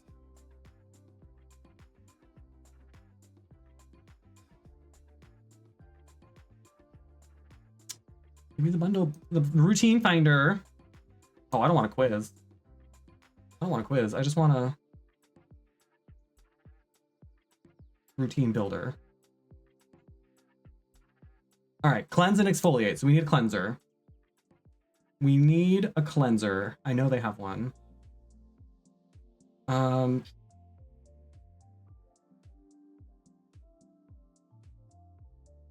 This website's a little confusing, I'm not gonna lie. Oh, there's more, okay. Daily cleanser. Let's do this. We'll do the cleanser, and then I think they have an exfoliator too. Peeling exfoliant. We'll do both because those two together is still $16. Step 2, serums. I'm not a big serum person personally, but we'll find some. We'll find a good serum. Booster drops. Let's do this thirst burst thing. But that's $12 versus, so this is the more expensive of the serums.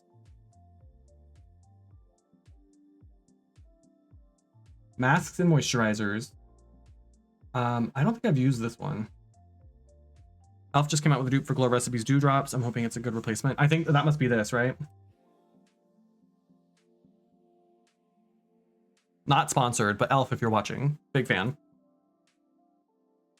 Thirst Burst Drops. Oh, this is a duo that has the Thirst Burst Drops plus the bronzing drops. for $9 for both of them. Even if this doesn't last me as long, like these are probably smaller bottles than you would get with this Young Goose company. Even if I'm buying this twice as much for $9 a pop, that's reasonable. And this doesn't take into account, like you can get Elf at like Target, Ulta. So if you're someone who does like the like cartwheel app through Target, or like Walmart, I'm sure has something similar. Ulta, you can use your points and things. Like you can save money on even these prices. I use Fetch. I think I've talked about it on stream before. Fetch is one of those apps where like you scan your receipts and then you get points for the things that you've bought. I'm sure they just use it to like steal your data on what it, like your shopping habits. But whatever. People are already taking my data from that anyway, so I might as well get something out of it. But you can get like bonus points for buying certain products at certain stores, for example. Like I got Ben and Jerry's the last time I went grocery shopping, and because I spent like $10 on Ben and Jerry's, I got an extra like 5,000 points. They're called stars. And now I have enough. I've got a free $50 gift card to one of like 200 different places. So I use Fetch, and like I could use that and then save money even on these like lower prices that Elf already has. That's wild. So we could add those even. The moisturizer I use is the face cream. So what I have is the one with the SPF. I also do use the eye cream. Again, not a necessity, but it's $10. This website is very slow, I will say that much. Like everything's taking a really long time to load. And then what was the last one? Routine enhancers. I'm not even sure what that means. But let's say we wanted to add like,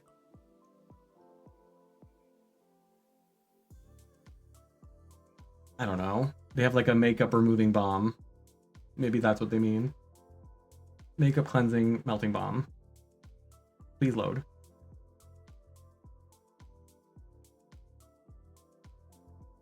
So we're at $60. And we're adding like, this is like 6 or 7 different products. 6 products. And this is a jumbo. So we're at $79. Plus free shipping. And because we spent at least $35, we get 2 free minis. And an additional gift because we spent $50. So it's 3 free products. My credit card's gonna try to save me more money here. They have like a rewards thing, so you can join like the Elf Beauty Squad, so you can earn points toward free products too. So $79, free shipping, 3 free products. We're getting 7 products here versus I think we had 4 or 5 on our, 6. 5 because one of those products is the protection for the package. And even that, even the $79, that's more than I would probably spend on skincare usually. I'm not normally going to buy all of these products. That's so wild.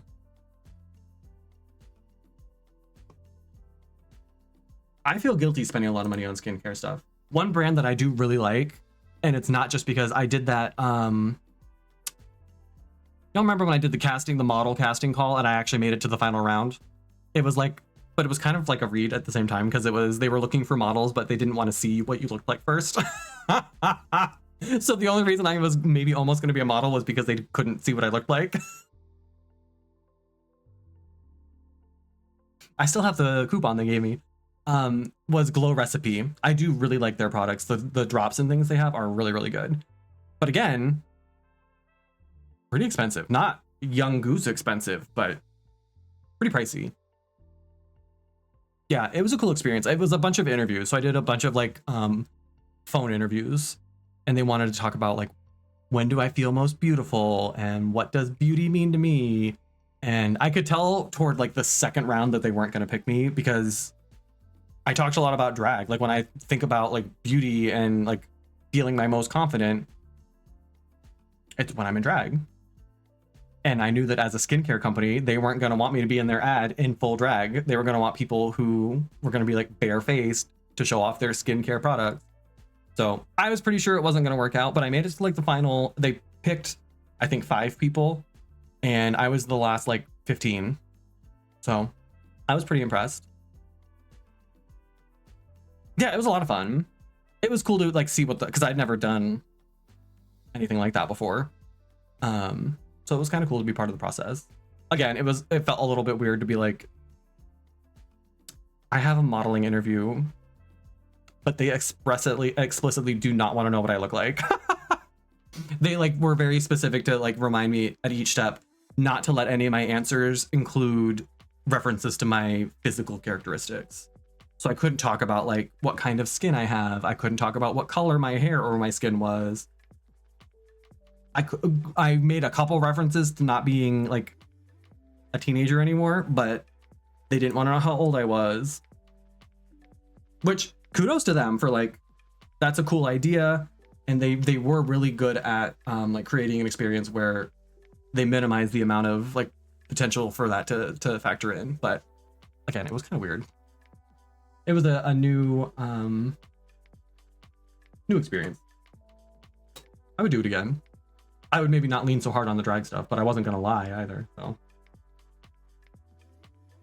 they're like, so tell me about like what kind of like makeup look makes you feel most beautiful? And I was like, I know you want me to say that it's like barely their makeup, just my skin but better, but it's not. The answer is I prefer how I look with 6 inches of makeup on my face. Like, I want full coverage foundation. I'm going to contour and make my face look a different shape. Like, so I knew that I probably wasn't what they were looking for, but it was nice of them to entertain it in the first place.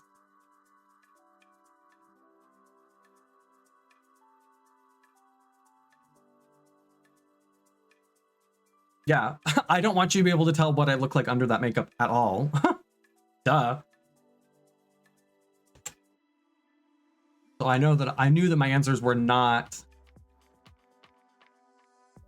probably what they were looking for. And part of me was like, should I just make stuff up? Because I'm pretty sure I know what kind of answers they might be looking for. But like, no, be true to ourselves, blah, blah, blah. It would be cool to be a drag queen in a like makeup ad. They would have flown me out to New York and they were filming for like a week and it was gonna be this whole thing. Maybe next time.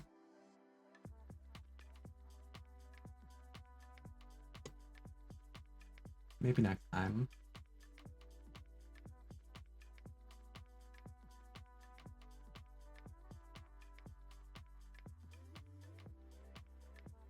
Or maybe not, and that's fine too.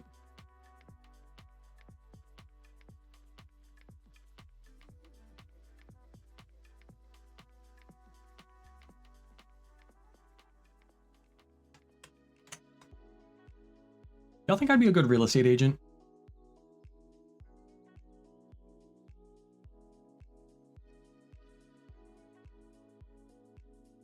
Would you buy a house from me? Knowing that I don't own a house myself? I feel like it could be something I could be really good at.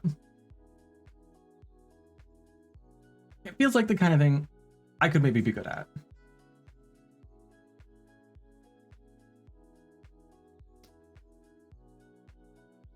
But I also should probably finish one of the courses that I've already started. I should probably finish one of these courses before I sign up for something else. Although apparently the classes aren't as expensive as I thought they would be.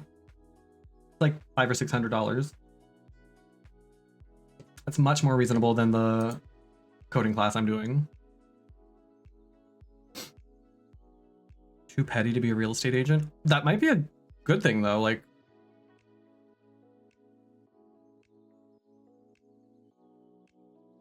I am focusing.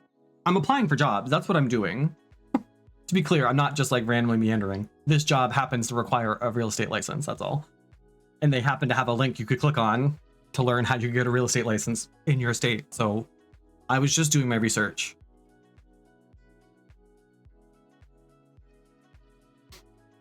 It must be nice to be able to afford to live within 45 minutes. Here's the thing though, Prone, like, I feel like I would be less apt to make those types of comments knowing that I operate on commission. So as much as I might morally have an issue with people being so wealthy, the more money they have, the more money I make. And I could very much get into that. when the check clears, I would suddenly find my peace. I trust you to not show any renovated homes with the tacky kind of style. I don't know what other word to use. I do think that I would struggle sometimes because obviously as someone who would operate largely on commission, you want people to not sometimes see like the negatives. I would feel bad not telling people. Like if there was like an issue with the wiring, I would have a hard time like just not bringing it up and hoping they don't ask about it, you know? Maybe it's different. I think I would do well as a real estate, like a luxury, because I wouldn't feel bad doing that to rich people. I would feel bad doing that to like regular people just trying to buy a house, like newlyweds. She's pregnant. They're looking for a house to raise their kid in. They're looking for more space for their kids. I wouldn't feel bad not taking advantage, but like trying to maximize my commission on a family like that. A rich guy who's just trying to buy like his third house, fourth house, fifth house, no problem at all. I would have no problem at all. Like fudging the truth a little bit in order to get more money out of them.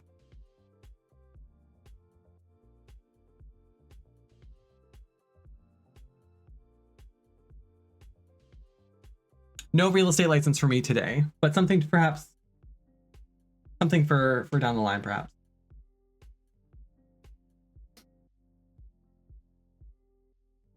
If I don't become a world famous full stack developer, real estate could be my backup. And if that doesn't work, I'll be a bookkeeper.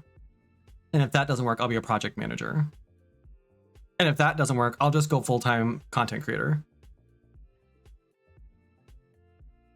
One of those has to work out, right? 5th time's the charm. 6 times the charm. I can't possibly flop that many times in a row, right? The universe wouldn't possibly let me flop at 5 different careers in a row. That would just not be fair.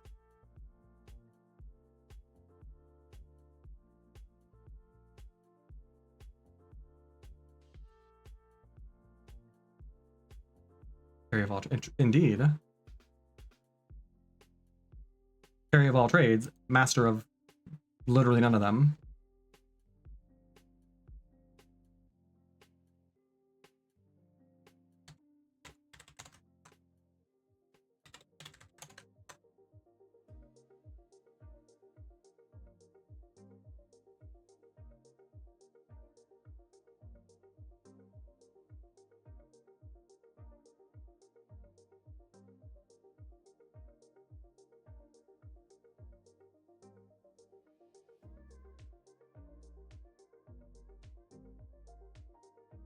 That's how you can tell I'm like at the end of my rope when it comes to applying for jobs though. Like I literally don't care what job I get at this point.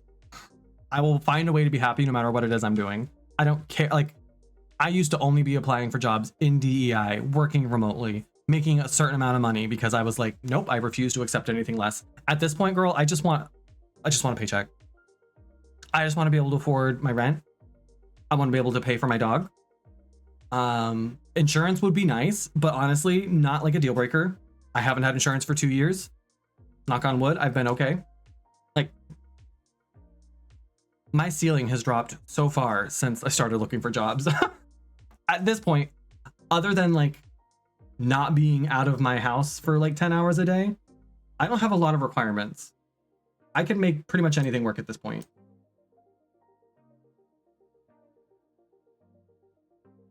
I don't think I'm asking for too much.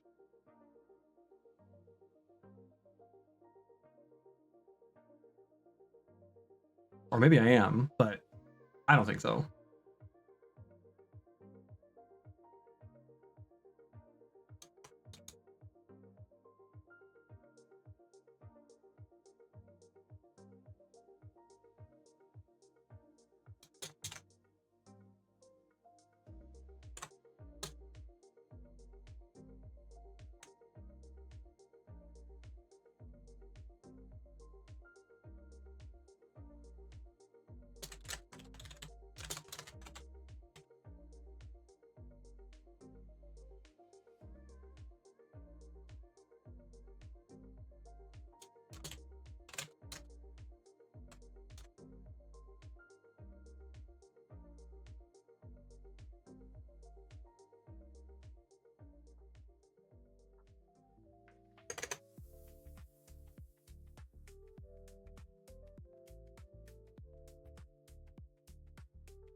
This one looks promising. It's like a combination customer service and higher ed, which I have experience in both. I can do this. Work from home.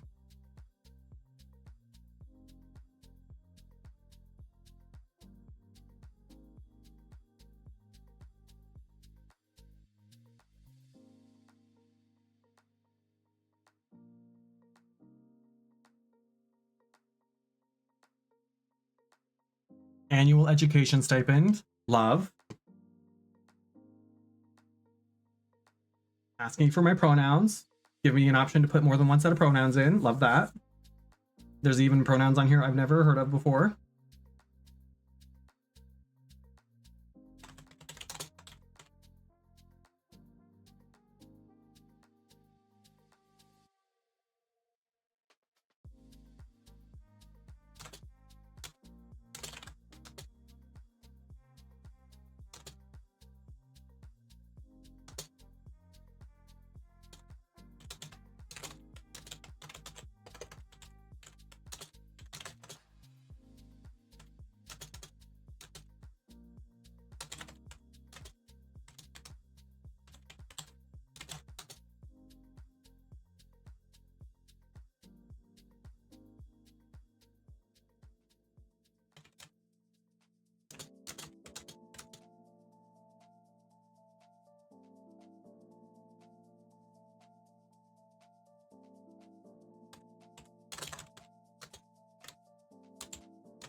Oh, I already applied for this job 3 months ago.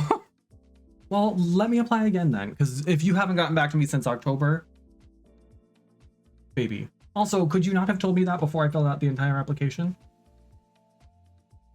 Could you have let me know that before I filled out the entire application? They reposted this job 2 weeks ago. It should let me apply again. In fact, I'm gonna go see if they've got a listing on their website too. And if they do, I'm gonna apply through that too. And I bet they do. Oh, they do, but this job's not listed on there. That's too bad. Well, we tried. We tried. Luckily, it was Greenhouse, and that's a very fast application. If it had been Workday, I would have been pissed, because Workday, I always have to go through and fix everything because it never parses out my resume right. Workday's a process. Greenhouse is usually pretty quick.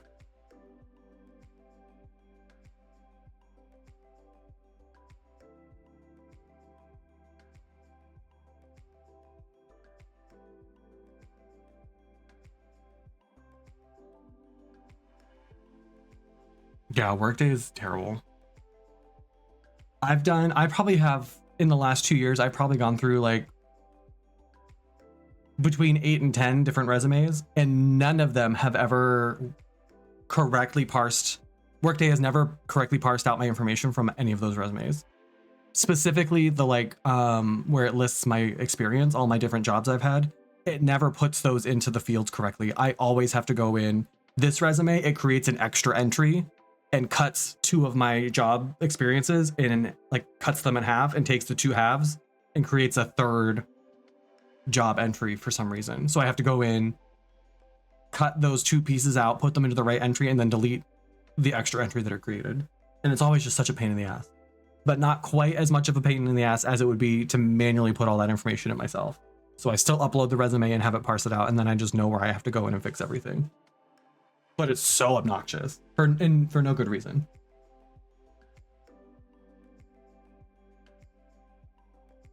Almost every time I go on LinkedIn, I see someone complaining about Workday. So it's kind of wild to me that they haven't done anything about it.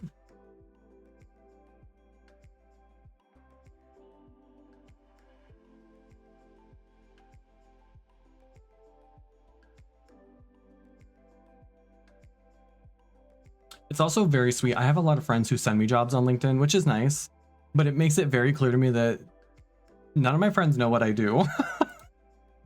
Because the jobs they send me, I'm like, I'm not unqualified, but it's not something that I'm like particularly well qualified to do. I think there are a lot of people who think that I'm like a social worker, for example. And so I get a lot of like social services jobs. And I always have to remind people that I don't have a master's degree. Although I'm flattered that they seem to think that I have like the skill set that it would take otherwise.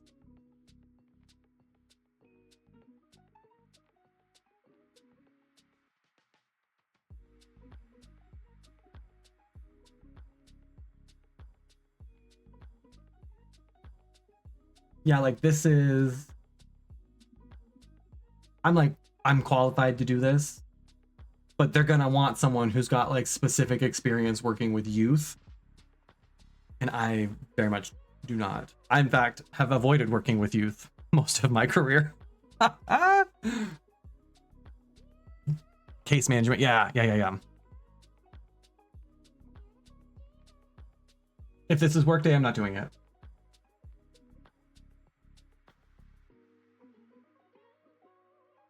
I could do this. It's Big Brothers Big Sisters. Manager, National Youth Voice. Please do not text me about this job.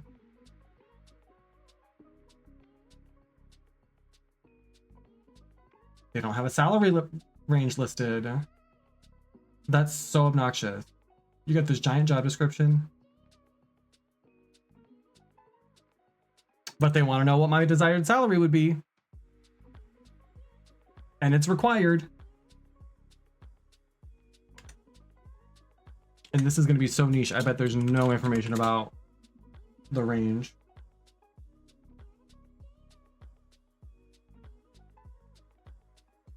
So we're just going to wing it.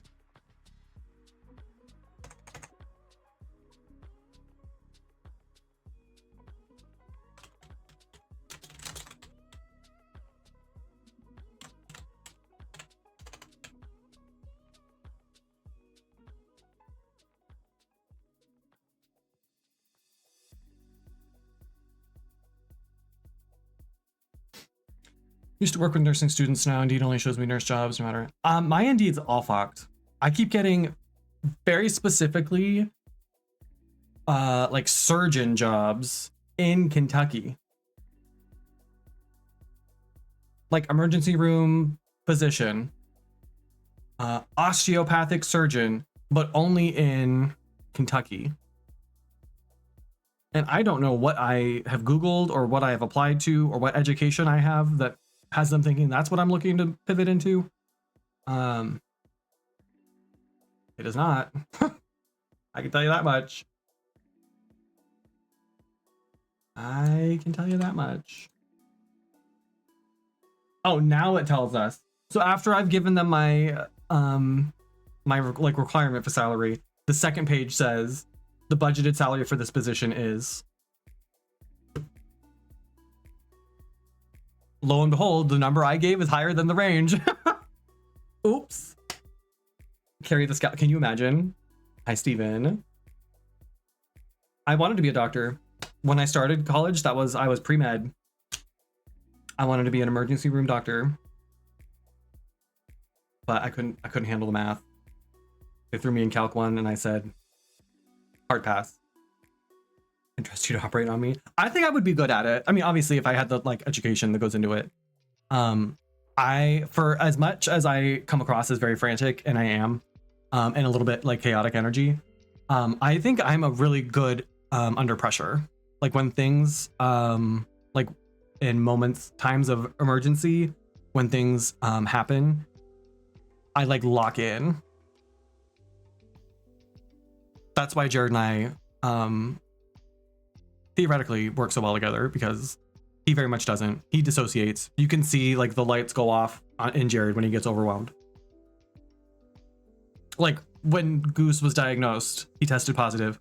On the car ride home, I had calls out to 3 veterinarians before we even made it home, because I was like, nope, we got to get him in. We got to get him treated. We got to start this. While I'm sobbing at the same time. I was crying the whole way home, but I would like pull it together long enough to talk to the vet or like the office person.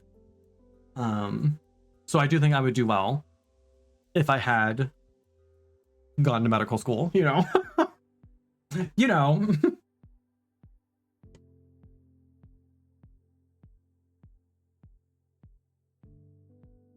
As part of our application process, we invite candidates to submit a video response to provide additional insights into their qualifications and interest in the role.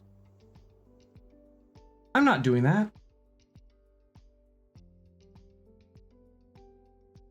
A decision to opt out will not negatively impact. Okay, but here's the thing, and this is where my DEI thing comes in. It might not officially negatively impact me, but if you've got some people submitting videos and some people not, you're introducing more opportunities for bias. You should either require the video, which I think is a bad idea, or not allow videos. So they say, oh, instead you can turn your camera off and just do like an audio, or just provide a written response. But in order to opt out, you have to email them. Am I about to be forced to take a video? I don't want to do that. I don't want to, especially for about $10,000 less than I would have expected this job to be paying.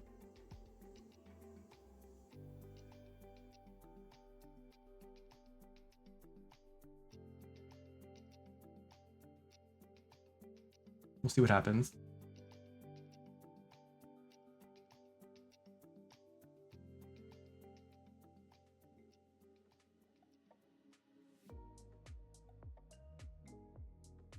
Yeah, there's a required field for me to upload a video. I think I'm good. Thanks anyway. But see, this is the job that my friend just sent me, and like, I love her. She's great. She worked her way up through Job Corps. So this is a job I would honestly expect to see her apply for, because she's probably much more qualified. Her experience is almost entirely working with you. But like that's not what I do. Lots of creepy doll voice. Ooh, Darcy, I'm a creepy doll. You're welcome. You're welcome. Yeah, that's weird. But see, I just spent, what, 5 minutes of my life filling out that application just to later see something that I'm like, it's a non-starter for me? That should all be up front. I should be working in recruiting, honestly, because I have so much experience now applying for jobs. Some company would be so smart to snatch me up, because I would have so much insight to share to level up their applicant experience in a way that would really set them apart. And I'm not even just gassing myself up when I say that. It's objectively true.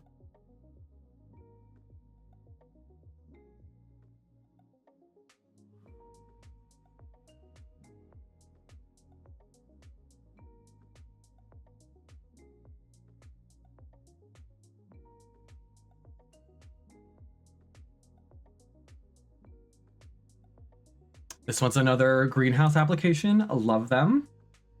The only problem I have with greenhouse is that because it's so easy to fill out their application and it's usually only a few questions and you upload a resume and that's it, like it doesn't make you enter your information and upload your resume. I feel like these are jobs that get tons and tons of applications, so it's kind of harder to stand out because it's so fast and it's so easy to apply that there are a lot of people who apply that aren't probably qualified. And so there are more applications for these companies to sift through, but like I just filled that out in 30 seconds. And that included the demographic, like what's your race, your gender, etc.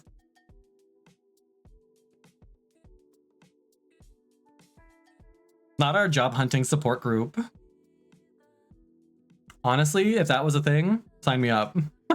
I feel like there are a lot of creators who are either like unemployed or like underemployed, which is where I would like classify myself. I have technically a job. It's freelance, so I don't have benefits and things, but I do have something I do. I do have something I do where people pay me for things. But it's by no means enough. So I feel like a support group would actually be really helpful. If nothing else, just to like bitch about the current like environment, because it's not a good time to be looking for a job at all. Nice, good job, Doxy. It all adds up. It all adds up, every little bit. The tricky part for me at least is not touching that, because I've done the same thing where I'm like, I'm gonna start saving up, and then inevitably something happens and I'm like, well, time to clean out the savings. But good for you. Represented litigation moderate bodily injury adjuster. That sound like something I can do? Probably not. That sounds like something that you need a license for. Oh, yeah, don't. I, in fact, do not have an insurance adjuster's license, but thank you for emailing me that. All the same, I guess. That sounds like a boring job. An insurance adjuster. I don't even really know what they do, but count me out.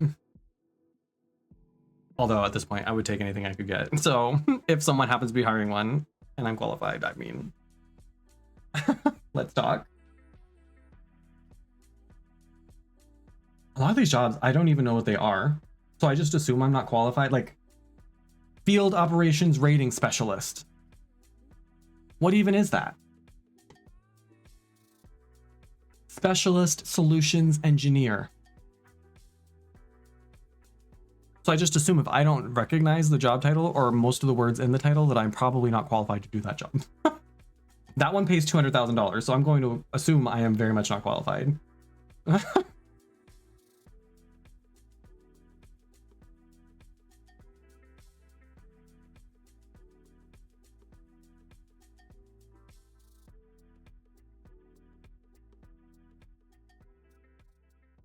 This one just says member of support staff. That's the title. But it's an AI company, so I already don't trust it.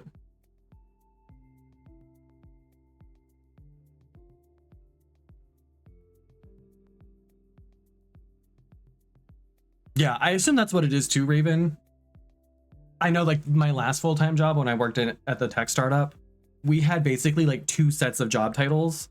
So I had like my internal title, which was like very specific to what our company culture was. We had like a whole language that our company had created for all the different things we did.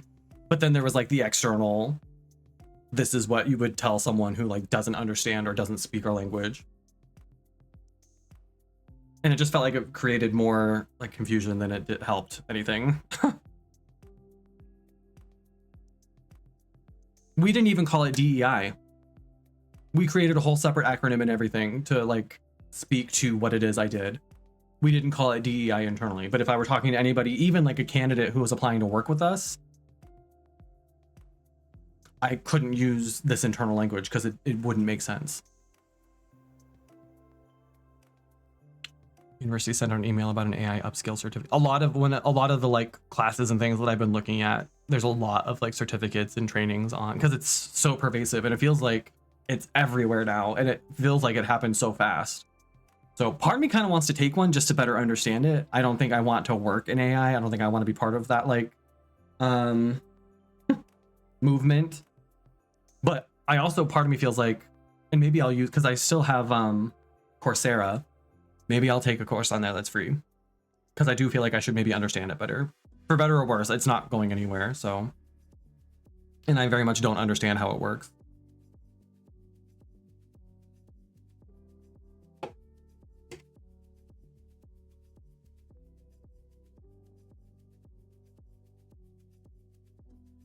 I have a voicemail. Hold, please.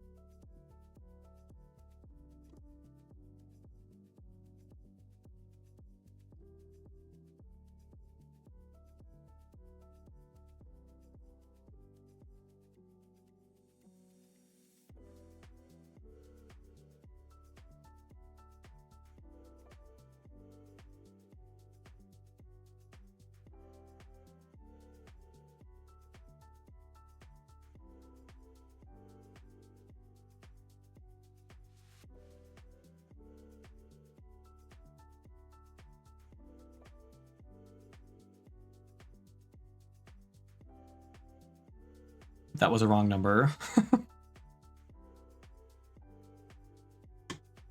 It started with, "Hey, Mr. Jerry."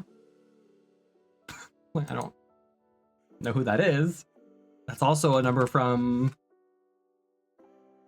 Virginia.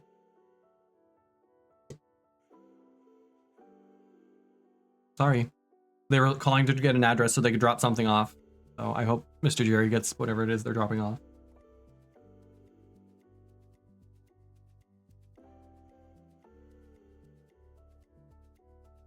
Yeah. I should call them back and be like, well, what is it you're dropping off?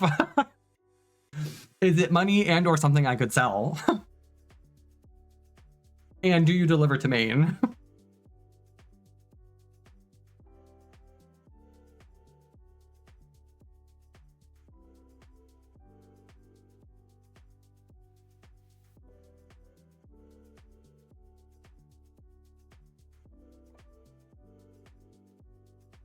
Student services representative.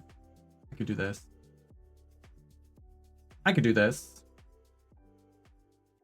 This is, I think, similar to what Andy does, but in like a for-profit institution.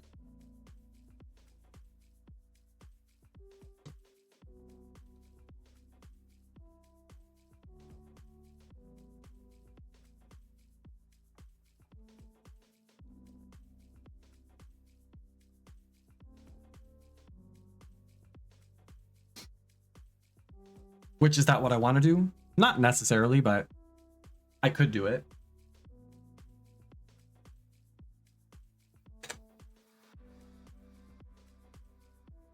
Oh, they want a cover letter? What is this, 1992? If I were president, if I was the president, I would make it a law.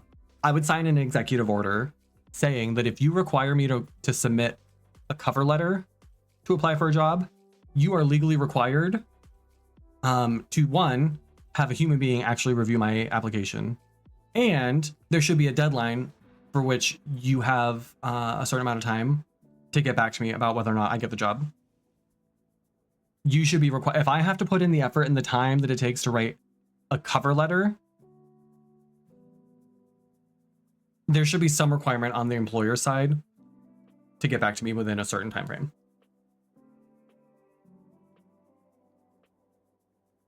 Exactly, Doxy. Our cover letter's not a thing. They're less of a thing. They're less of a thing. It's one more thing that recruiters have to sift through. And I think more and more companies are determining or deciding that there are diminishing returns on a cover letter, especially now that it's one of those things you can get AI to write a cover letter for you. So it's rare that you get a cover letter that's like the deal breaker or the like deal maker for a candidate.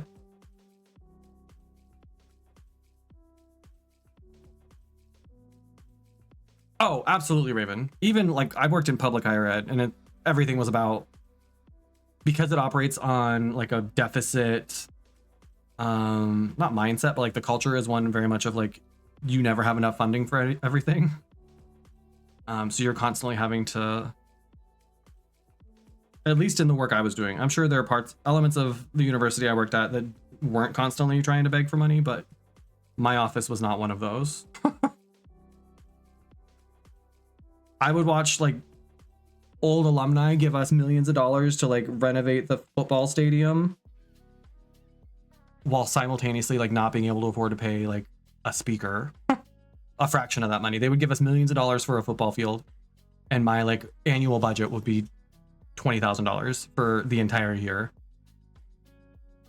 And that was on the high end.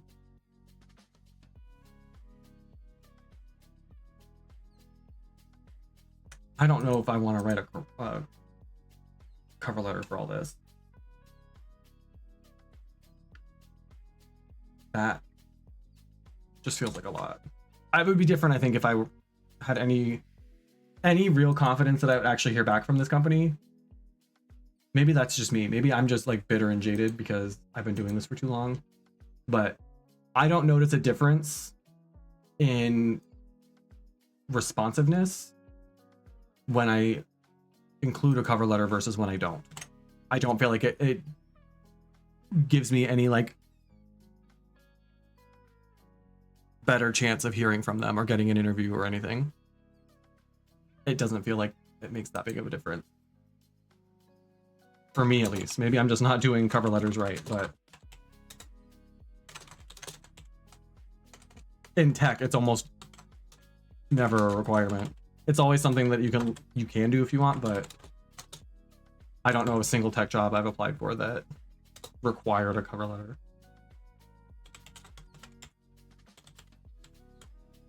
It wouldn't surprise me for like government stuff though, because government always lags behind.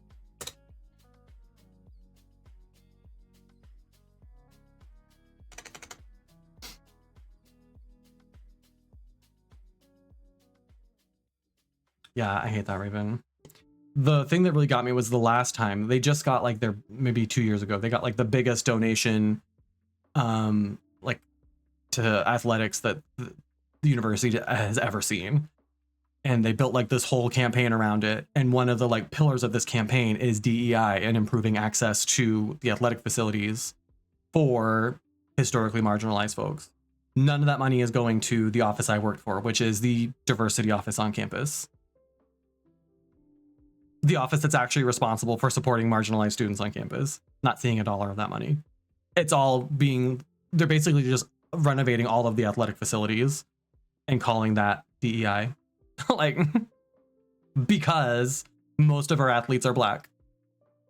And we're in Maine, so they're like the largest like population of marginalized folks on campus. My application experience has been so very different, it doesn't even feel like it's on the same planet. It probably isn't. Ivy.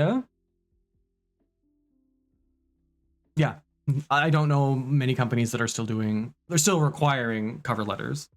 I think because it's really easy now to write a cover letter that is like, it's kind of like resumes. I feel like there's a science to resumes now that didn't always exist, where like your resume is supposed to be, if you listen to the gurus on LinkedIn, you should be submitting like a different resume for different jobs. And your resume, like your cover letter used to be, should be tailored specifically to the job. So maybe that's why there's this shift, because like your resume is supposed to like use some of the same language and really speak to the bullet points on the job description. And if your resume does that, then there isn't necessarily an explicit need for a cover letter to do that. It used to be that your resume was like your portfolio. It outlined what you've done, and then the cover letter would speak specifically and kind of connect the dots between what you've done and what you would bring to this specific job. So maybe it's more so that the resume kind of serves both functions now. In which country would you find Burgos International Airport? No idea. Sounds like a Spanish name, so probably somewhere in South America if I had to guess. Bolivia. Final answer.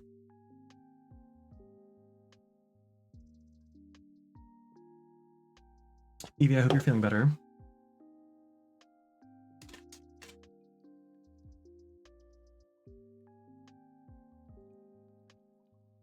Oh, Bulgaria. Not even close.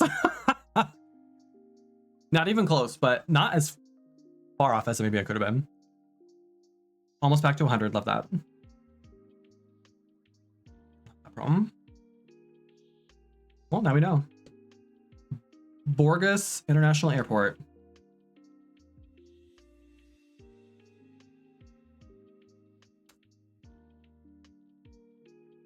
I don't want to work for this company, but... Oh, it's in Iowa. That explains why they still want a cover letter. They're still 20 years behind.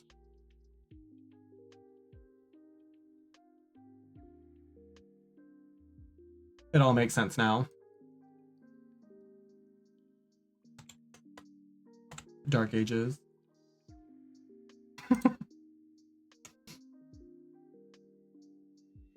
Grammar meeting block. Blech. Not insurance this time, although I did apply for that one that never got back to me. It's a higher ed. I think it's an online school. Well, let me look up this address and see. Oh, nope. Well, I think they've got an online school too. Waldorf University. They have a football field, so they must have a campus of some sort.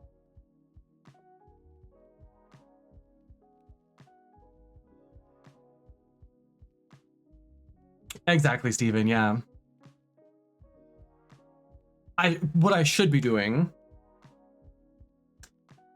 I'm not, but I should be, is applying for fewer jobs and taking the time to like tailor my resume to each of them. My problem is my resume is such a mishmash because I haven't taken ownership of my career progression like I should have. And so my career experience, every time I've switched jobs, I've switched industries too. So like I don't have 15 years of experience working in DEI. I have experience in DEI, but that experience is also split between like a tech startup, public higher ed, private consulting. I have almost 10 years of BPO, business process outsourcing, operations experience. So I can't tailor, I have a hard time thinking of how I would tailor all of this experience to one job description.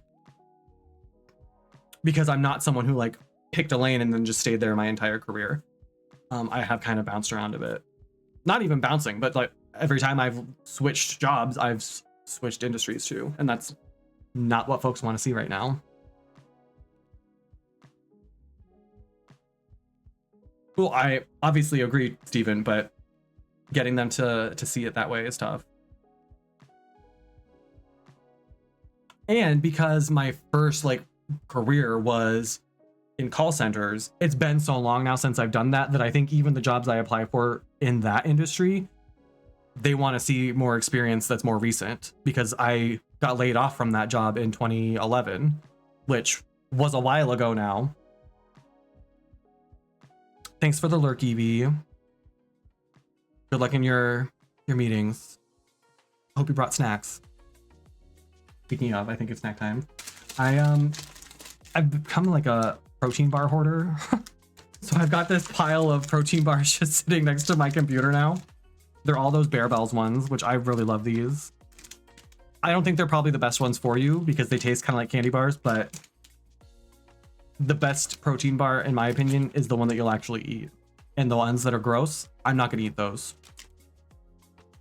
So maybe these ones have more sugar in them. Maybe these ones don't have as much protein as some of the other ones, but I'm gonna eat these ones. And I think that's what matters. Yeah, sponsor me.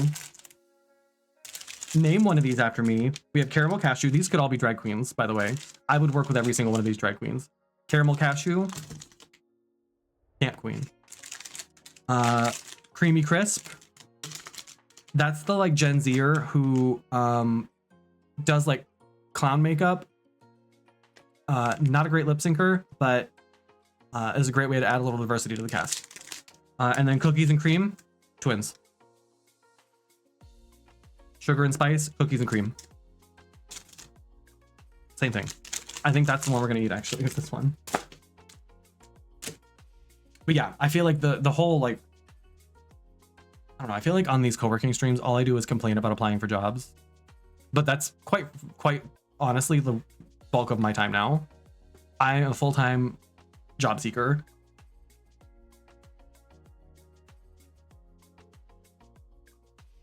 And I feel like I'm becoming something of an expert on it now.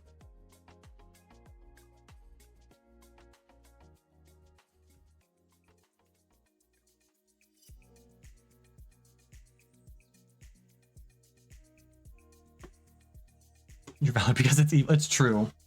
It's true. It's hard because it feels like so much of what I like, the feedback and so much of the like dialogue, which this is social media. I hate LinkedIn, but it feels like a necessity to be on it.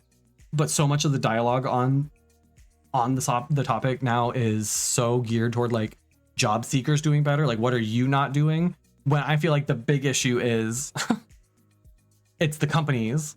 Like, I'm busting my ass filling out this application for you. I've gone through 10 different versions of my resume. I'll do the cover letter if you really need me to. I'm prepared to like jump through all your hurdles, and then I won't hear anything. Like, not even a confirmation that you got my application, let alone some sort of, like, I applied for a job 20 minutes ago, 30 minutes ago that I'd already applied for back in October. And it was like, well, you already applied for this job in October. Just be patient with us and you'll hear from us soon. Really? I applied 3 months ago and I'm just not being patient enough? That's the problem? Even though this job was reposted 2 weeks ago, I'm supposed to just keep waiting? But then we only want to talk about like what it is I'm doing wrong or what it is I need to do differently. And it's like, it sometimes doesn't feel like it really matters what I do. That no matter what I do, no matter what I say, it's just a matter of luck. It feels like the most important things are getting your application in as soon as possible after the job is opened, because I feel like at a certain point they just stop looking at new applications once they have a certain number of people that they want to interview. It does sort of sometimes feel like my resume doesn't really matter. It sometimes does feel like you just have to be like right place, right time. I'm sure knowing somebody is important. That's also something I'm not really good at. I'm not like a good professional networker. It's something I struggle with as a content creator too, because again, it feels so fake and it feels so forced and it feels so kind of like calculating in a way that I don't like it. And it's hard to get me on board with something if I feel like it's gross like that.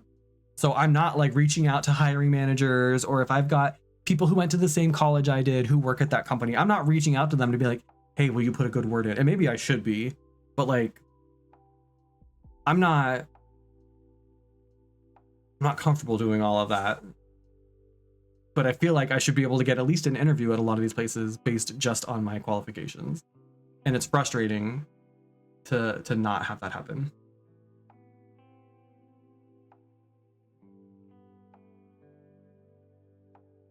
And very annoying.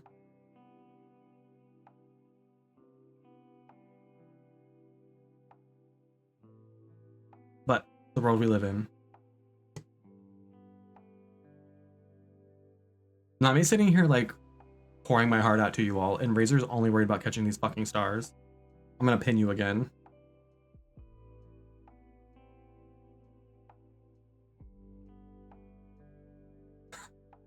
I'm sitting here like bearing my soul to you all, and it's just exclamation point, jump, jump, jump, jump. Fuck. But then when we want to play video games, Razor's too busy. Couldn't possibly. So slammed. 12-hour days. I'm buried in work. Don't have the time. Very interesting. But he's never so busy that he can't exclamation point jump 4 times in a row. You'd think he'd get better at jumping by now and only need to jump once, but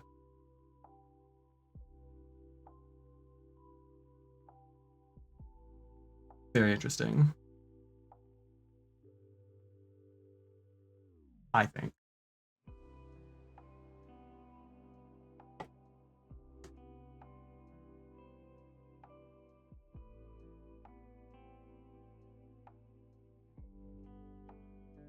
I also think I'm going to stop paying for this website I use, because half of the jobs on here, it says they were posted 30 plus days ago. And I'm just like, then why are they still on here? Why is it still posted? There's no way. There's no way they're still accepted. Like 30 days.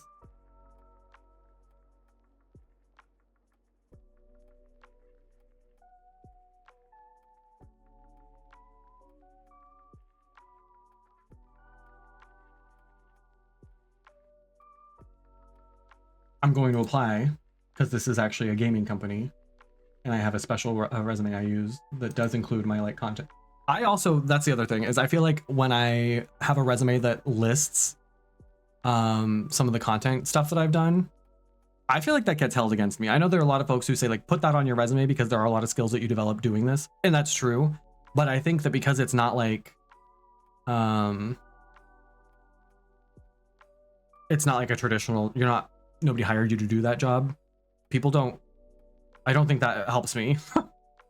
But I do have a resume that does include that stuff, and this is the company that operates in the gaming space, so I will be using that resume.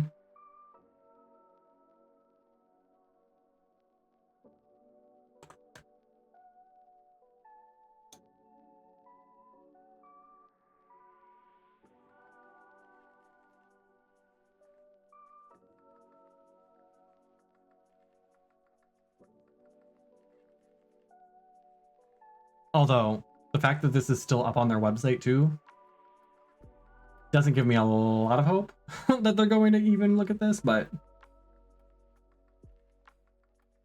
we'll give it a shot.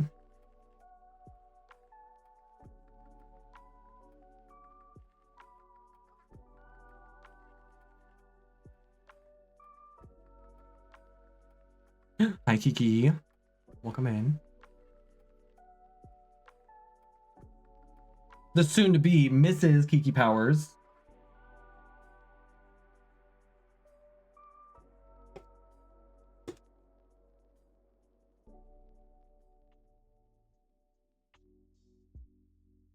Another one bites the dust.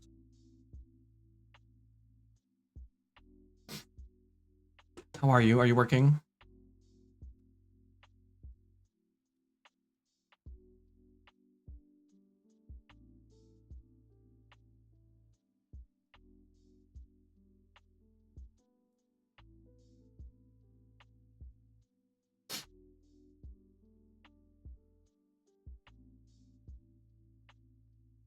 Just got on your lunch break. Fun. What are y'all having for lunch? I haven't had lunch yet. I had breakfast.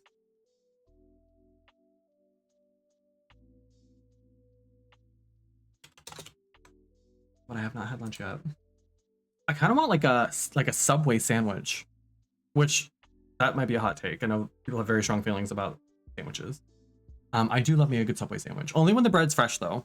This time of day I think would be okay. The Italian urban cheese. Fuck me up. Or even I like the flatbread too. Sometimes I get the flatbread with the buffalo chicken, extra ranch.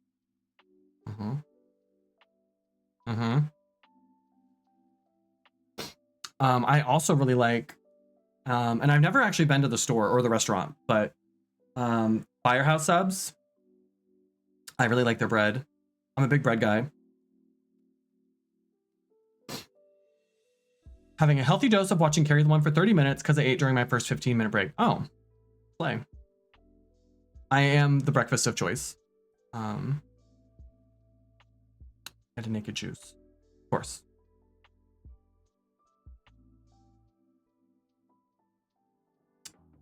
Typical sliced fruits and veggies with nuts and cheese. Adding meats in 2025 for the extra protein. Oh, she's bulking.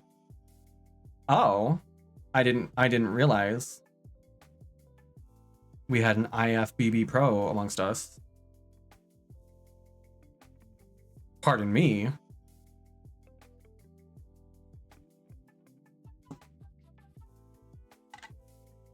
My shoulders hurt. I feel like I'm slumping in my chair like this, but it's because it hurts to keep my... I did a kettlebell workout today, and so it feels like all of this, shoulders, tits, upper back, all of it feels like tight.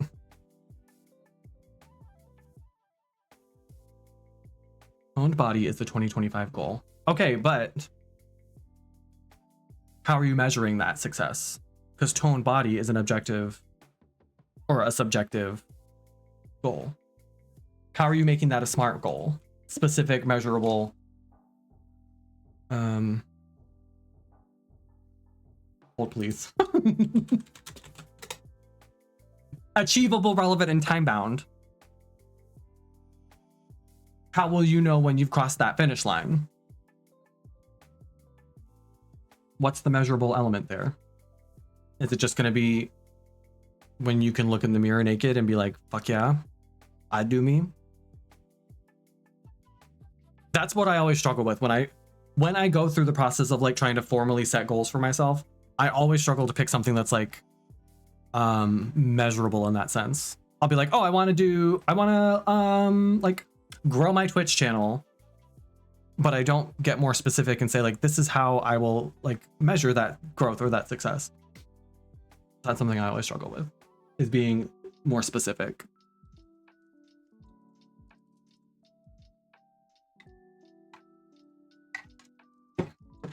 Particularly when it comes to fitness stuff. Like, I have been pretty open with y'all. Like, I've been exercising more, but I'm not like training for anything. I'm not trying to like lose a certain amount of weight. I think eventually I'll get there. But for now, for me, success just looks like consistency, I think.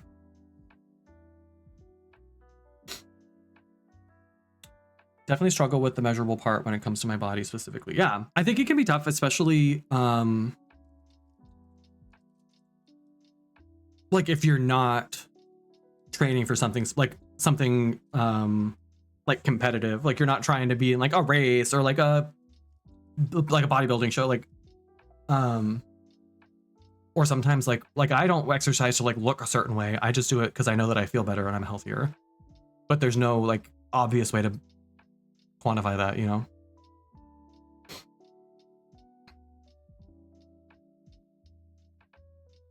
Consistency is the most likely path I'll land on. Well, that way you can put it into a spreadsheet too. It's hard to just be like, I want to be more fuckable. It's harder to write a equal sum for that, you know? Want to be able to do a show and not be tired, sore, achy for 3 to 7 days following. Same. And I don't even actually lip sync. I'm not even dancing and like moving and doing cardio during a show. For me, it's my feet always hurt. I think there's something wrong with my feet, because I could even just be sitting here, and if I'm wearing heels, my feet will absolutely hurt after just a couple hours. So I think I probably fucked up my feet at some point in my life and didn't get it addressed. And so now I think my feet are just fucked up. Not that, Steven. Not that. I've seen the blue sky, can confirm. I need to learn how to use blue sky better too, because whatever filters I had in place are not working, because now I can't open that app on a Friday. I cannot open blue sky on a Friday around anybody else, that's for sure. And I thought I had that like locked down, but no ma'am. And it's not even people I follow, like it's just random people, and I'm assuming it's because I follow so many queer people who are not afraid to follow whoever they want. But yeah, Fridays are dangerous. I mean, I'm not complaining necessarily, but also like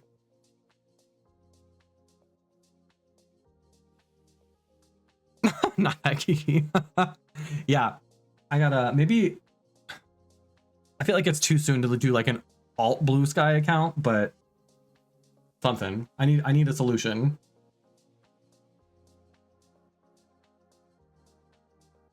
It's a good thing I work from home. No, I complain, but yeah, she's definitely one of them. For sure.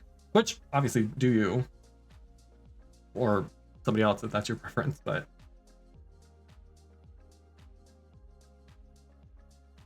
Hi, Bubba. There he is. Hey, John boy. Hi.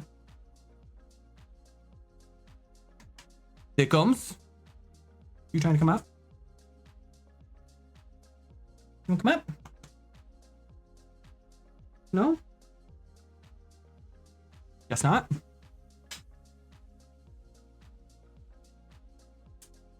There he goes. Great. See ya.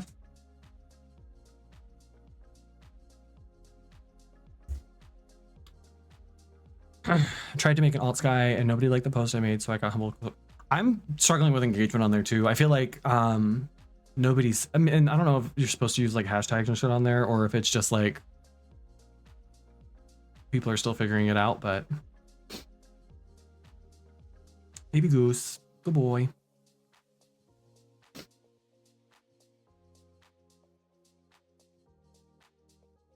Hello. Mr. Jack, hello.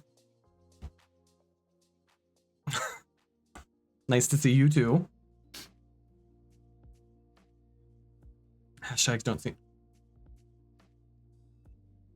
Not you two absolutely contradicting each other right out the gate.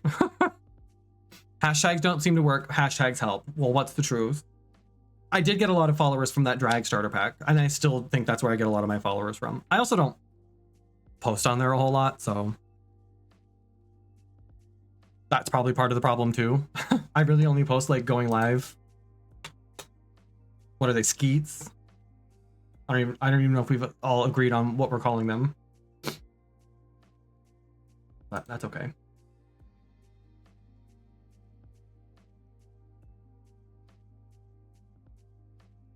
I'll fight you. I'll also follow and like your content. Yeah.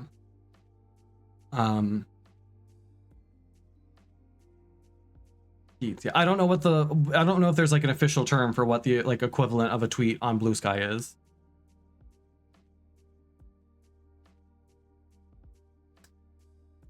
Post.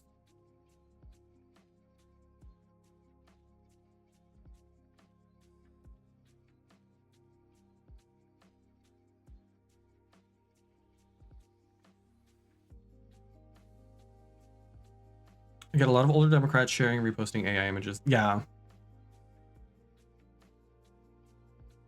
Yeah. It feels like there are a lot of people, and I've been noticing this, and I don't know if this is like, I think at least part of it is sort of fallout from the election.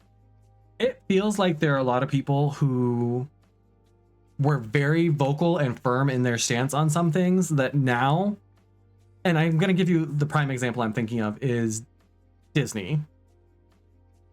A lot of folks who I know are very pro-Palestine and would otherwise support a lot of the boycotts, the BDS efforts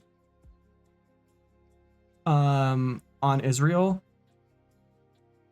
are loud and proudly still supporting Disney in particular. Like they'll talk about all of the things they watch on Disney Plus. They're talking about Marvel, like all of these like properties that put money into Disney's pockets, and Disney is one of the top targets of the BDS boycotts. Like they have been explicitly named as a company that's like tangibly supporting the genocide in Palestine. And these are people, like I said, who prior to the election were like super vocal about this. And it's confusing to me that it feels like that stance is somehow softening for a lot of people. And I don't know if it's just like a sense of like they're tired because we've been doing it for so long now, or if there's this sense like it doesn't matter anymore because Trump won, or like what the rationale is. But it's kind of sad more than anything else. Because like we're not asking that much. And I think that's what some people get confused about, because it feels like there are a lot of folks saying, oh, I'm going to boycott XYZ company, but there are very specific lists of companies that like have been identified as primary targets for boycott, divestment, and sanctions. And you can find that information. Like it's out there. And so these are the companies that people are actually asking people to do something about. So like consumer boycott target, these are like the don't buy from them, don't support them, because these are some of the companies that are like the most like they're still proud to be like supporting Israel financially, etc. Not that, Stephen, but you're not wrong. Also try to justify their support of certain domains if they're owned by Disney because of degrees of separation. Yeah, like we've talked about this. I don't stream or play Marvel Rivals because it's a Disney property. I've also heard that the game, like it's a Chinese company that like developed it, and that there's some like censorship. I haven't heard as much about that, but I know there's some folks that have stopped playing it or streaming it for that reason too. Like I'm sure plenty of reasons not to. But it's not a hard choice to make. Like, I think. Multiple YouTube essays recommended me about it. Yeah. Because an organic boycott almost never works. Like a boycott has to be intentional and it has to be planned and thought out, because it's a matter of impact. And if you're just posting on Twitter that you're going to boycott XYZ company and there's no like effort to organize on some sort of larger scale, you're not going to make enough of a dent to actually change things. Some great examples are McDonald's has posted and shared many times. Starbucks has also openly talked about the impact that boycotts have had on them. So like it can be effective, but it has to be intentional, and it can't just be like it's like a strike. When people talk about doing like a strike to hurt a company, it's not that simple. It has to be intentional. It has to be planned out. You have to have steps and precautions in place to support the people who are striking, because they're still going to have bills to pay. Like it can't just be like, hey, I'm pissed at this company, so let's all stop buying from them. Like there can be some impact there, but if you're trying to actually make some sort of long-term change or impact, there's got to be a little bit more intentionality behind it. So this is the BDS movement is where I get my information about boycotts and such. It also goes through and gives you explanations as to what each of these 4 different types of companies are. So there's consumer boycott targets, divestment and exclusion targets, pressure targets, and then organic boycott targets. Each of them have sort of different parameters or expectations. So the consumer boycott targets, we can go through it quickly. Calls for a complete boycott of these brands carefully selected due to the company's proven record of complicity in the Israeli apartheid. So that would be, HP, Chevron, Caltex, Texaco, SodaStream's a big one. Basically, these are companies that either have like a headquarters or they produce products in Israel. So therefore, like they are paying taxes directly to the Israeli government. There is money, like a direct line from your purchase to the funding of the Israeli apartheid and genocide in Gaza. We have divestment and exclusion targets. So these are pressuring like governments and large scale consumers to like divest or exclude these companies from contracts and things. So this isn't necessarily saying like you have to stop buying from these companies. Most of us probably aren't buying from like Caterpillar or Volvo on a regular basis anyway. But we can ask some of the like systems or institutions that we might have some sort of connection to not contract with these companies. So this is more of like a larger scale, not necessarily like a personal. Yeah, if you could avoid, if you're like in the market for a car, maybe don't buy a Volvo, but like that's not necessarily your individual choice to not buy from that company, isn't necessarily the impact that can be most productive. We have pressure targets. So actively calls for pressure campaigns against these targets, includes boycotts when reasonable alternatives exist, as well as lobbying, peaceful disruptions, and social media pressure. So these are going to be a lot of companies where like you might not have an alternative. For some people, buying on Amazon, for example, you might not have like a reasonable alternative, or maybe some of the alternatives are also on this list, or for other reasons might not be a good option for you. So that's not to say that like you literally do not touch these companies, but for many of us, like Disney is not something that you need. Disney is not something that you have to support. Airbnb, Booking.com, Expedia, these are companies that like there might be certain circumstances that prevent you from being able to use an alternative. I know, for example, a lot of companies, your corporate travel might have to go through a certain portal or a certain company. So you might not have an option to book your travel elsewhere or in another method. Or Google, hello. It's almost impossible for a lot of us to not use a Google product of some sort. So the idea is that if you're able to, and if no reasonable alternative exists, then that's one thing. But I would argue that for most of us, Disney is not one of those things that, even though there is no alternative, you can't watch Disney. I mean, you could pirate it, but I'm not endorsing that. There's no reason for you to support Disney. Like, it's not a big ask for any of us to not give our money to Disney. So it's weird to me to see so many people like, and again, I don't know your personal circumstances, and you're going to make your choices as you see fit, but this doesn't feel like a big ask to me. Yeah, I wasn't really sure what TIVA was. You get your pharmacy to order. Yeah, like this is like a do your best kind of thing. But obviously, especially in the United States, there are a lot of companies that have a monopoly or a near monopoly, particularly when we get down to like a regional perspective. So do your best. And then the last one was organic boycott targets. So these are targets that BDS didn't necessarily identify and initiate, but supports them because these brands, maybe in addition to whatever reason folks are boycotting them, They are also complicit in the apartheid that exists in Palestine and the ongoing genocide there. So that's where we see like our McDonald's, Pizza Hut, Papa John's, Domino's, Burger King, Wix is another one. So while they did not call for these boycotts because of their complicity in Israel and Gaza, they support it because these companies also are profiting off of and benefiting from it. I would say Starbucks probably falls in here too. We know that Starbucks, a lot of people are boycotting it more so for their kind of stance on labor, but in addition to that,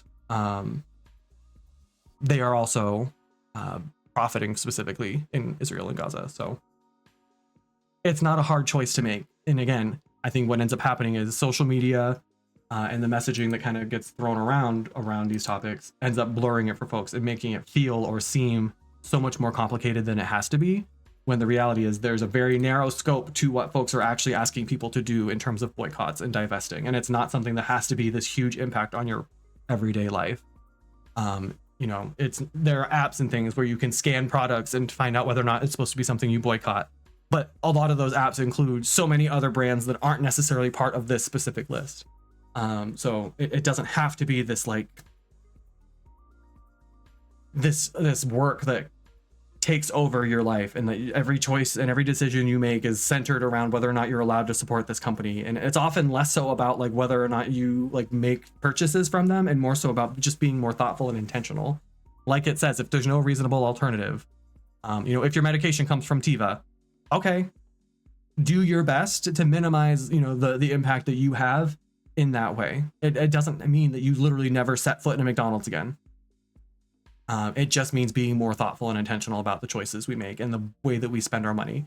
Because in a democracy, quote unquote democracy like ours, our money is sometimes our strongest tool, the only tool sometimes we have to actually push for change, because we're not the folks who are elected to make policy and make those sorts of decisions on a grander scale.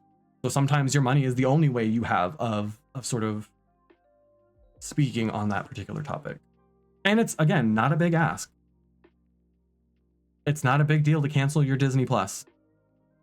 I get it if that might be your comfort show or your comfort like content or whatever. And again, I'm not here to tell anybody what to do, but it doesn't feel like a big ask to say, hey, just cancel the Disney Plus. Find something else. It just feels weird that for some people to cling to things like that when we're literally talking about people being murdered. To me, there's no brand that I love or that I'm so attached to that I'd be willing to continue supporting them if I knew that that meant contributing to the continued murder of people.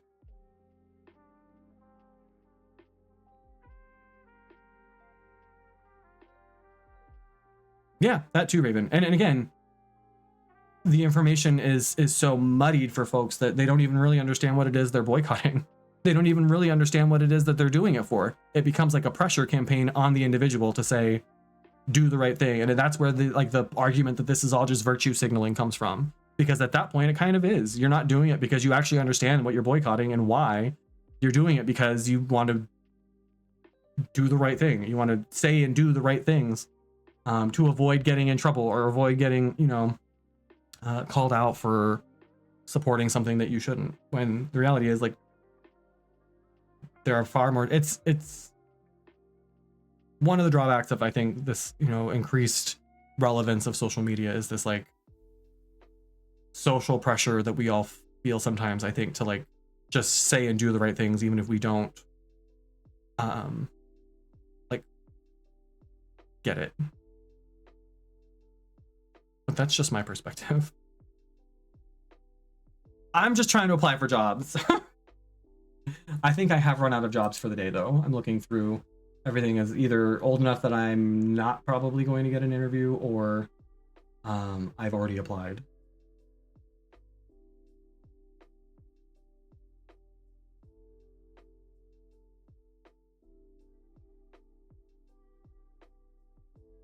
I do believe.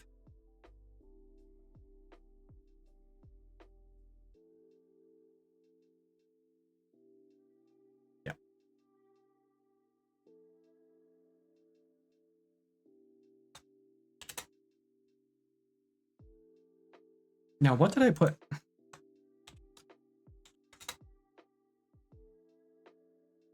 Oh, I did that too. Did that too. We cleared that out. I wonder. I kind of want to clear out the entire. I kind of want to clear this thing all out and then start fresh since it's a new year.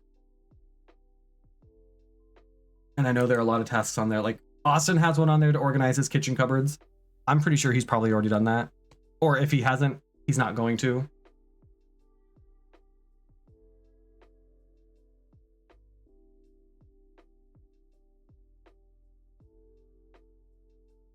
But now I can't remember how to do that.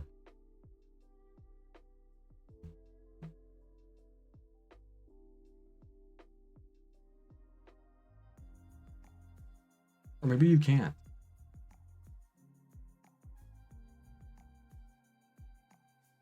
I'll have to do some digging. There's got to be a way for me to clear that. There's got to be a way to clear that.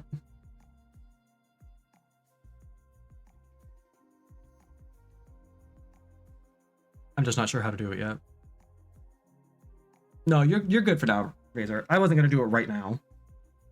I just know, like, I think Miles has one on here too, like to redo his resume or some shit, and it's like there are tasks on here that I think people just never went back and cleared. Doxy has one. What's that say? Something about the new home, like just to clean it up so that the tasks on there are the tasks that we're actually still working on. That's all. But I'll play around with that off stream. We'll do that another time.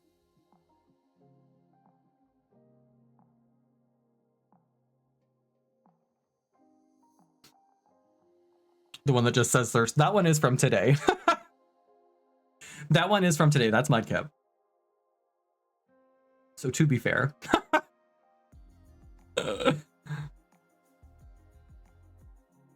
Yeah, that one's a state of mind. We stay thirsty in this family. For any of it, it's true. I'm thirsty bitches. I was half expecting a Snapchat from Mudkip at some point. Come on, Loggerhead. Aren't those endangered? Not prone out here poaching.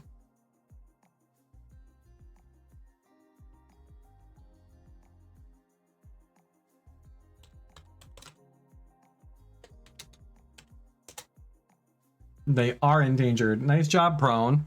Wow. Wow.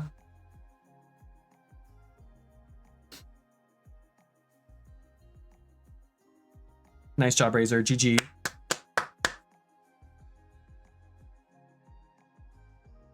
Love that. I wonder, can I do like, oh,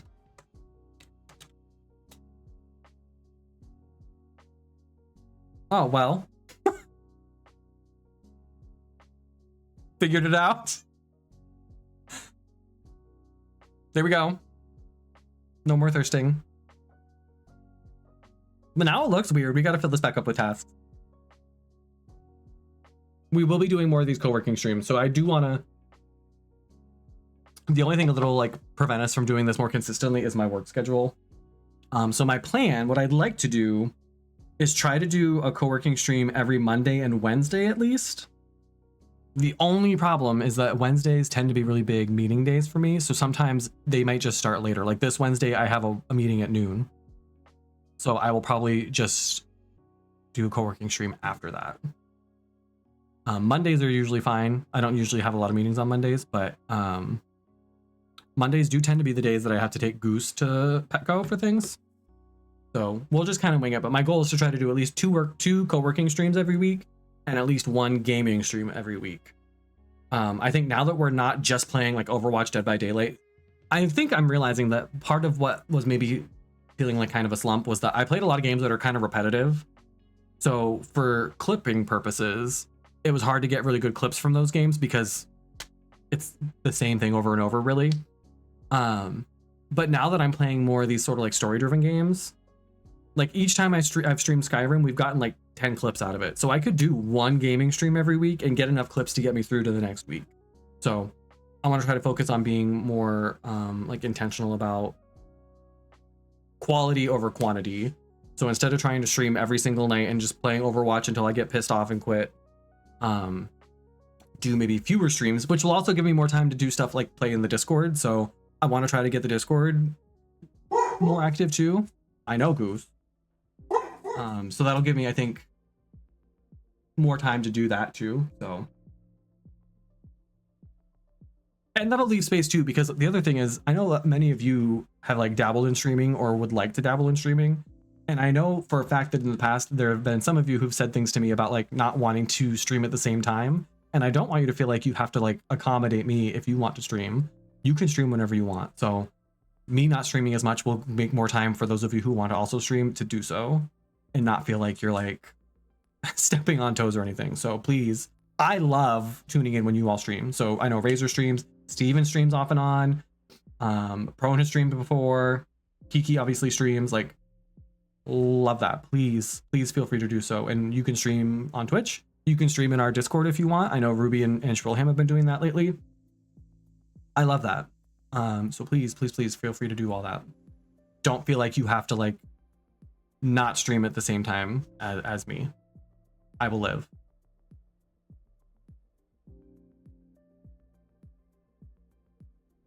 I will survive.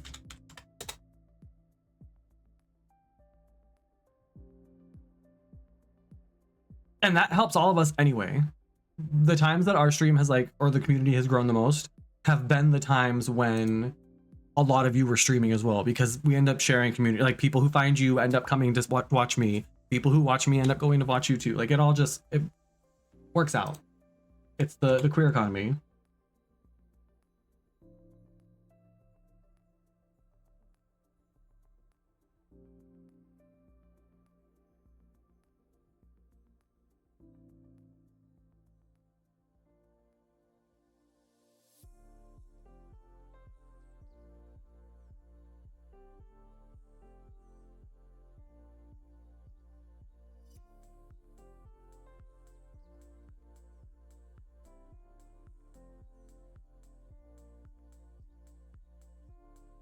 Everything back up to start streaming again soon. Love that.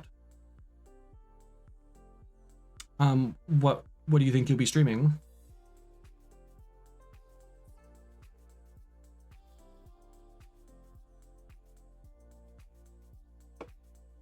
What kind of creator will she be? Are you gonna play DBD? Are you gonna be a DBD girly again? No shame.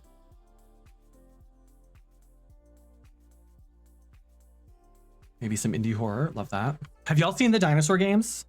There's 2 of them. I very much want to play them. I downloaded the demo for one of them, but I want to be in drag when I play it, so that might be a weekend thing. Tempest Triad is what it's called. Oh, it looks good. It looks really good. I'm excited to try it. I hope my PC can handle it. That's my biggest concern.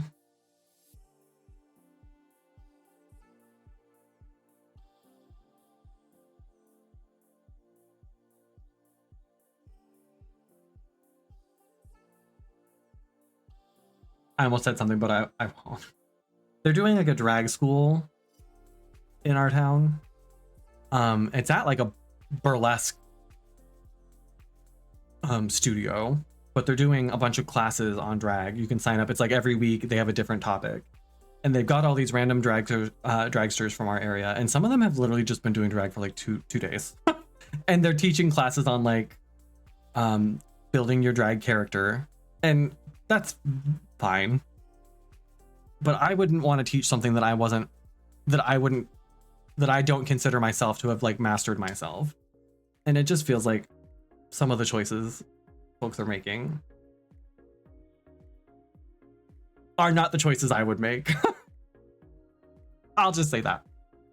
I hope they get a lot of people, and I hope it goes well. And some of the things these people are teaching, I'm like, do you know how to do that yourself yet? Like, I wouldn't put myself forward as someone who should teach like wig styling. That's not something I do. That's not something I'm good at. And I'm okay with that. Like, I think we've reached a point as like a community now that you don't have to be a master of everything. Like, it used to be that because there was no like industry or like economy built up around it, you had to be able to do everything yourself, because you couldn't just like hire someone to do a wig for you. You couldn't hire someone to make a look for you. You couldn't like pay someone to do your makeup for, like, you couldn't like outsource a lot of that stuff. Now you can, like, and I'm pretty vocal about, I don't have a particular interest in learning how to style a wig. I should probably learn like the basics. It probably wouldn't hurt, but I'm not in any hurry to go out and like become a wig stylist myself. Like, I'm not trying to be rude, but like, there's a whole course that's just called networking and mentoring. Like, what does that even mean? How are you network? Like, huh?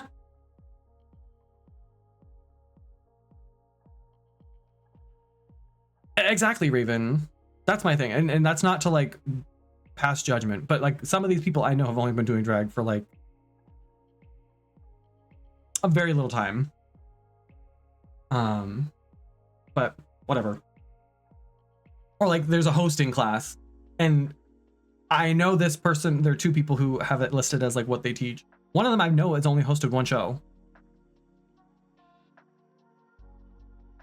But you know enough to like teach other people how to do that? I don't know. I hope they have fun. I hope it goes well. I will not be attending. Drag basics, character development, costuming, hair and makeup, networking and mentoring, choreo, and hosting. And the point of this, it's $25 per class. But also, the purpose, I think, is that you're supposed to go to all of these classes. So I think the intention is that these folks, the like audience is supposed to be people who've always wanted to try drag but never felt like they knew enough or could. So the idea, I think, is supposed to be that you go to all of the classes. So there's 7 classes. And that by the end, they're then going to throw a show featuring all of the people who've been through these classes. So the idea is that you go through all these classes, and then by the end of it, you're ready to like perform and be in a show.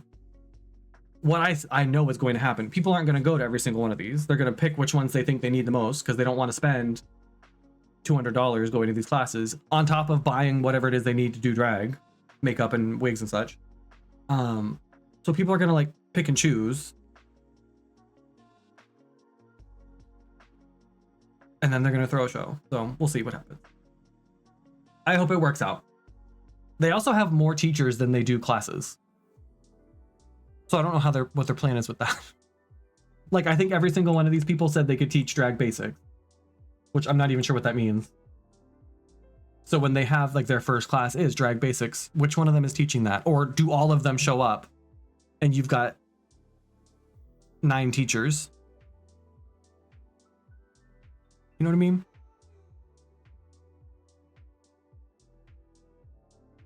I have questions. She said one was all yeah. She also hosted a show at a place that's now closed. So, not drag warts. Don't give them any ideas.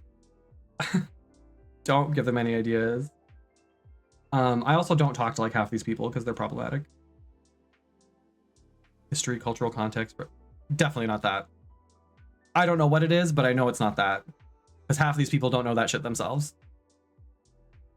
I got dragged because I once upon a time, earlier on in my drag career, when there weren't as many of us, I would get a lot of messages from people asking me to put them in drag, or if I would be their drag mother. And I would always say that I wouldn't even consider it until they read, I had a page on my website called Before You Blend. And it had all of that. It had like the history of drag, where does it come from? Why is it important to remember that it was Black and brown trans women who like kind of created it? And people never did that. They would never even bother to just read this website before they would actually try drag. And some of them are the people who are now teaching these classes. So I've been doing drag longer than all but 3 of them. And that's not a flex. That's just, yeah. So part of me wants to see that. I don't want to pay $25 to go to one of these classes, but part of me wants to like be a fly on the wall and just like see. But again, I hope it goes well. I hope they have fun. I think just the format and logistics of it might be a barrier for them, but we'll see. See what happens. More power to them.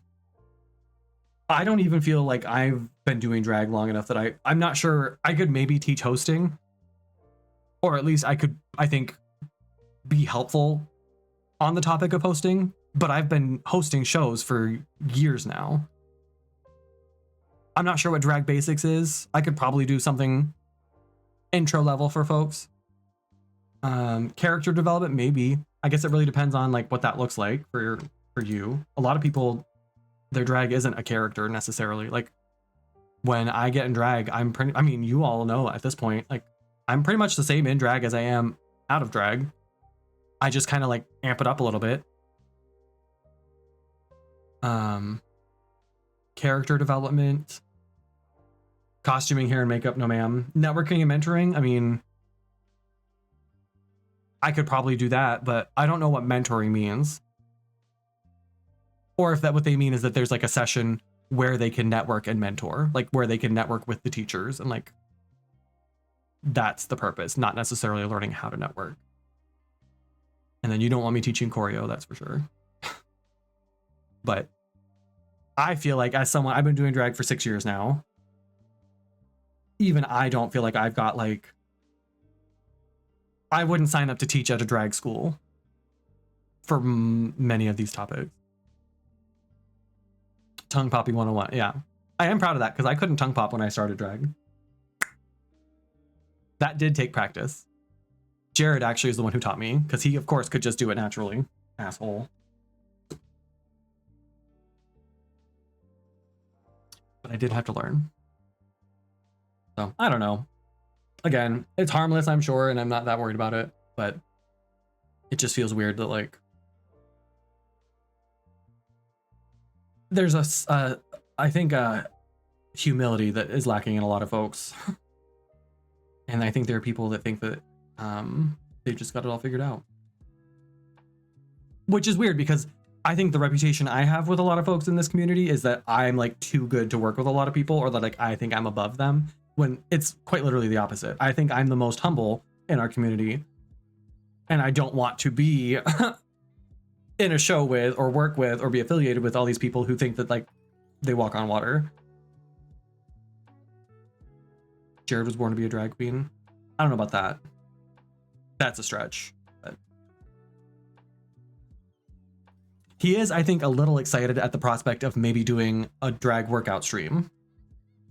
When I mentioned that to him, I thought it was going to take a lot more selling than it did. I thought I would have to kind of talk him into it, but I think he's actually kind of excited about it. I told him it didn't have to be that neither of the workout streams, if we unlock them, they're at 1,500 and 1,750 each, which is no small number, but we do have the rest of the month to get there too. But I said it would be cool if we could find a time to do it so that he could do the stream from his gym where he works, but it doesn't have to be. We could just do it like here in the living room, and it doesn't have to be like a barbell workout. It could be like a body weight thing if he doesn't want to go out in public and drag.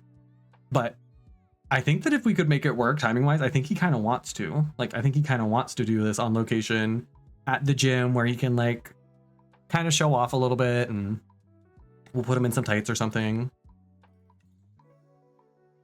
But we'll make sure that the snake stays concealed.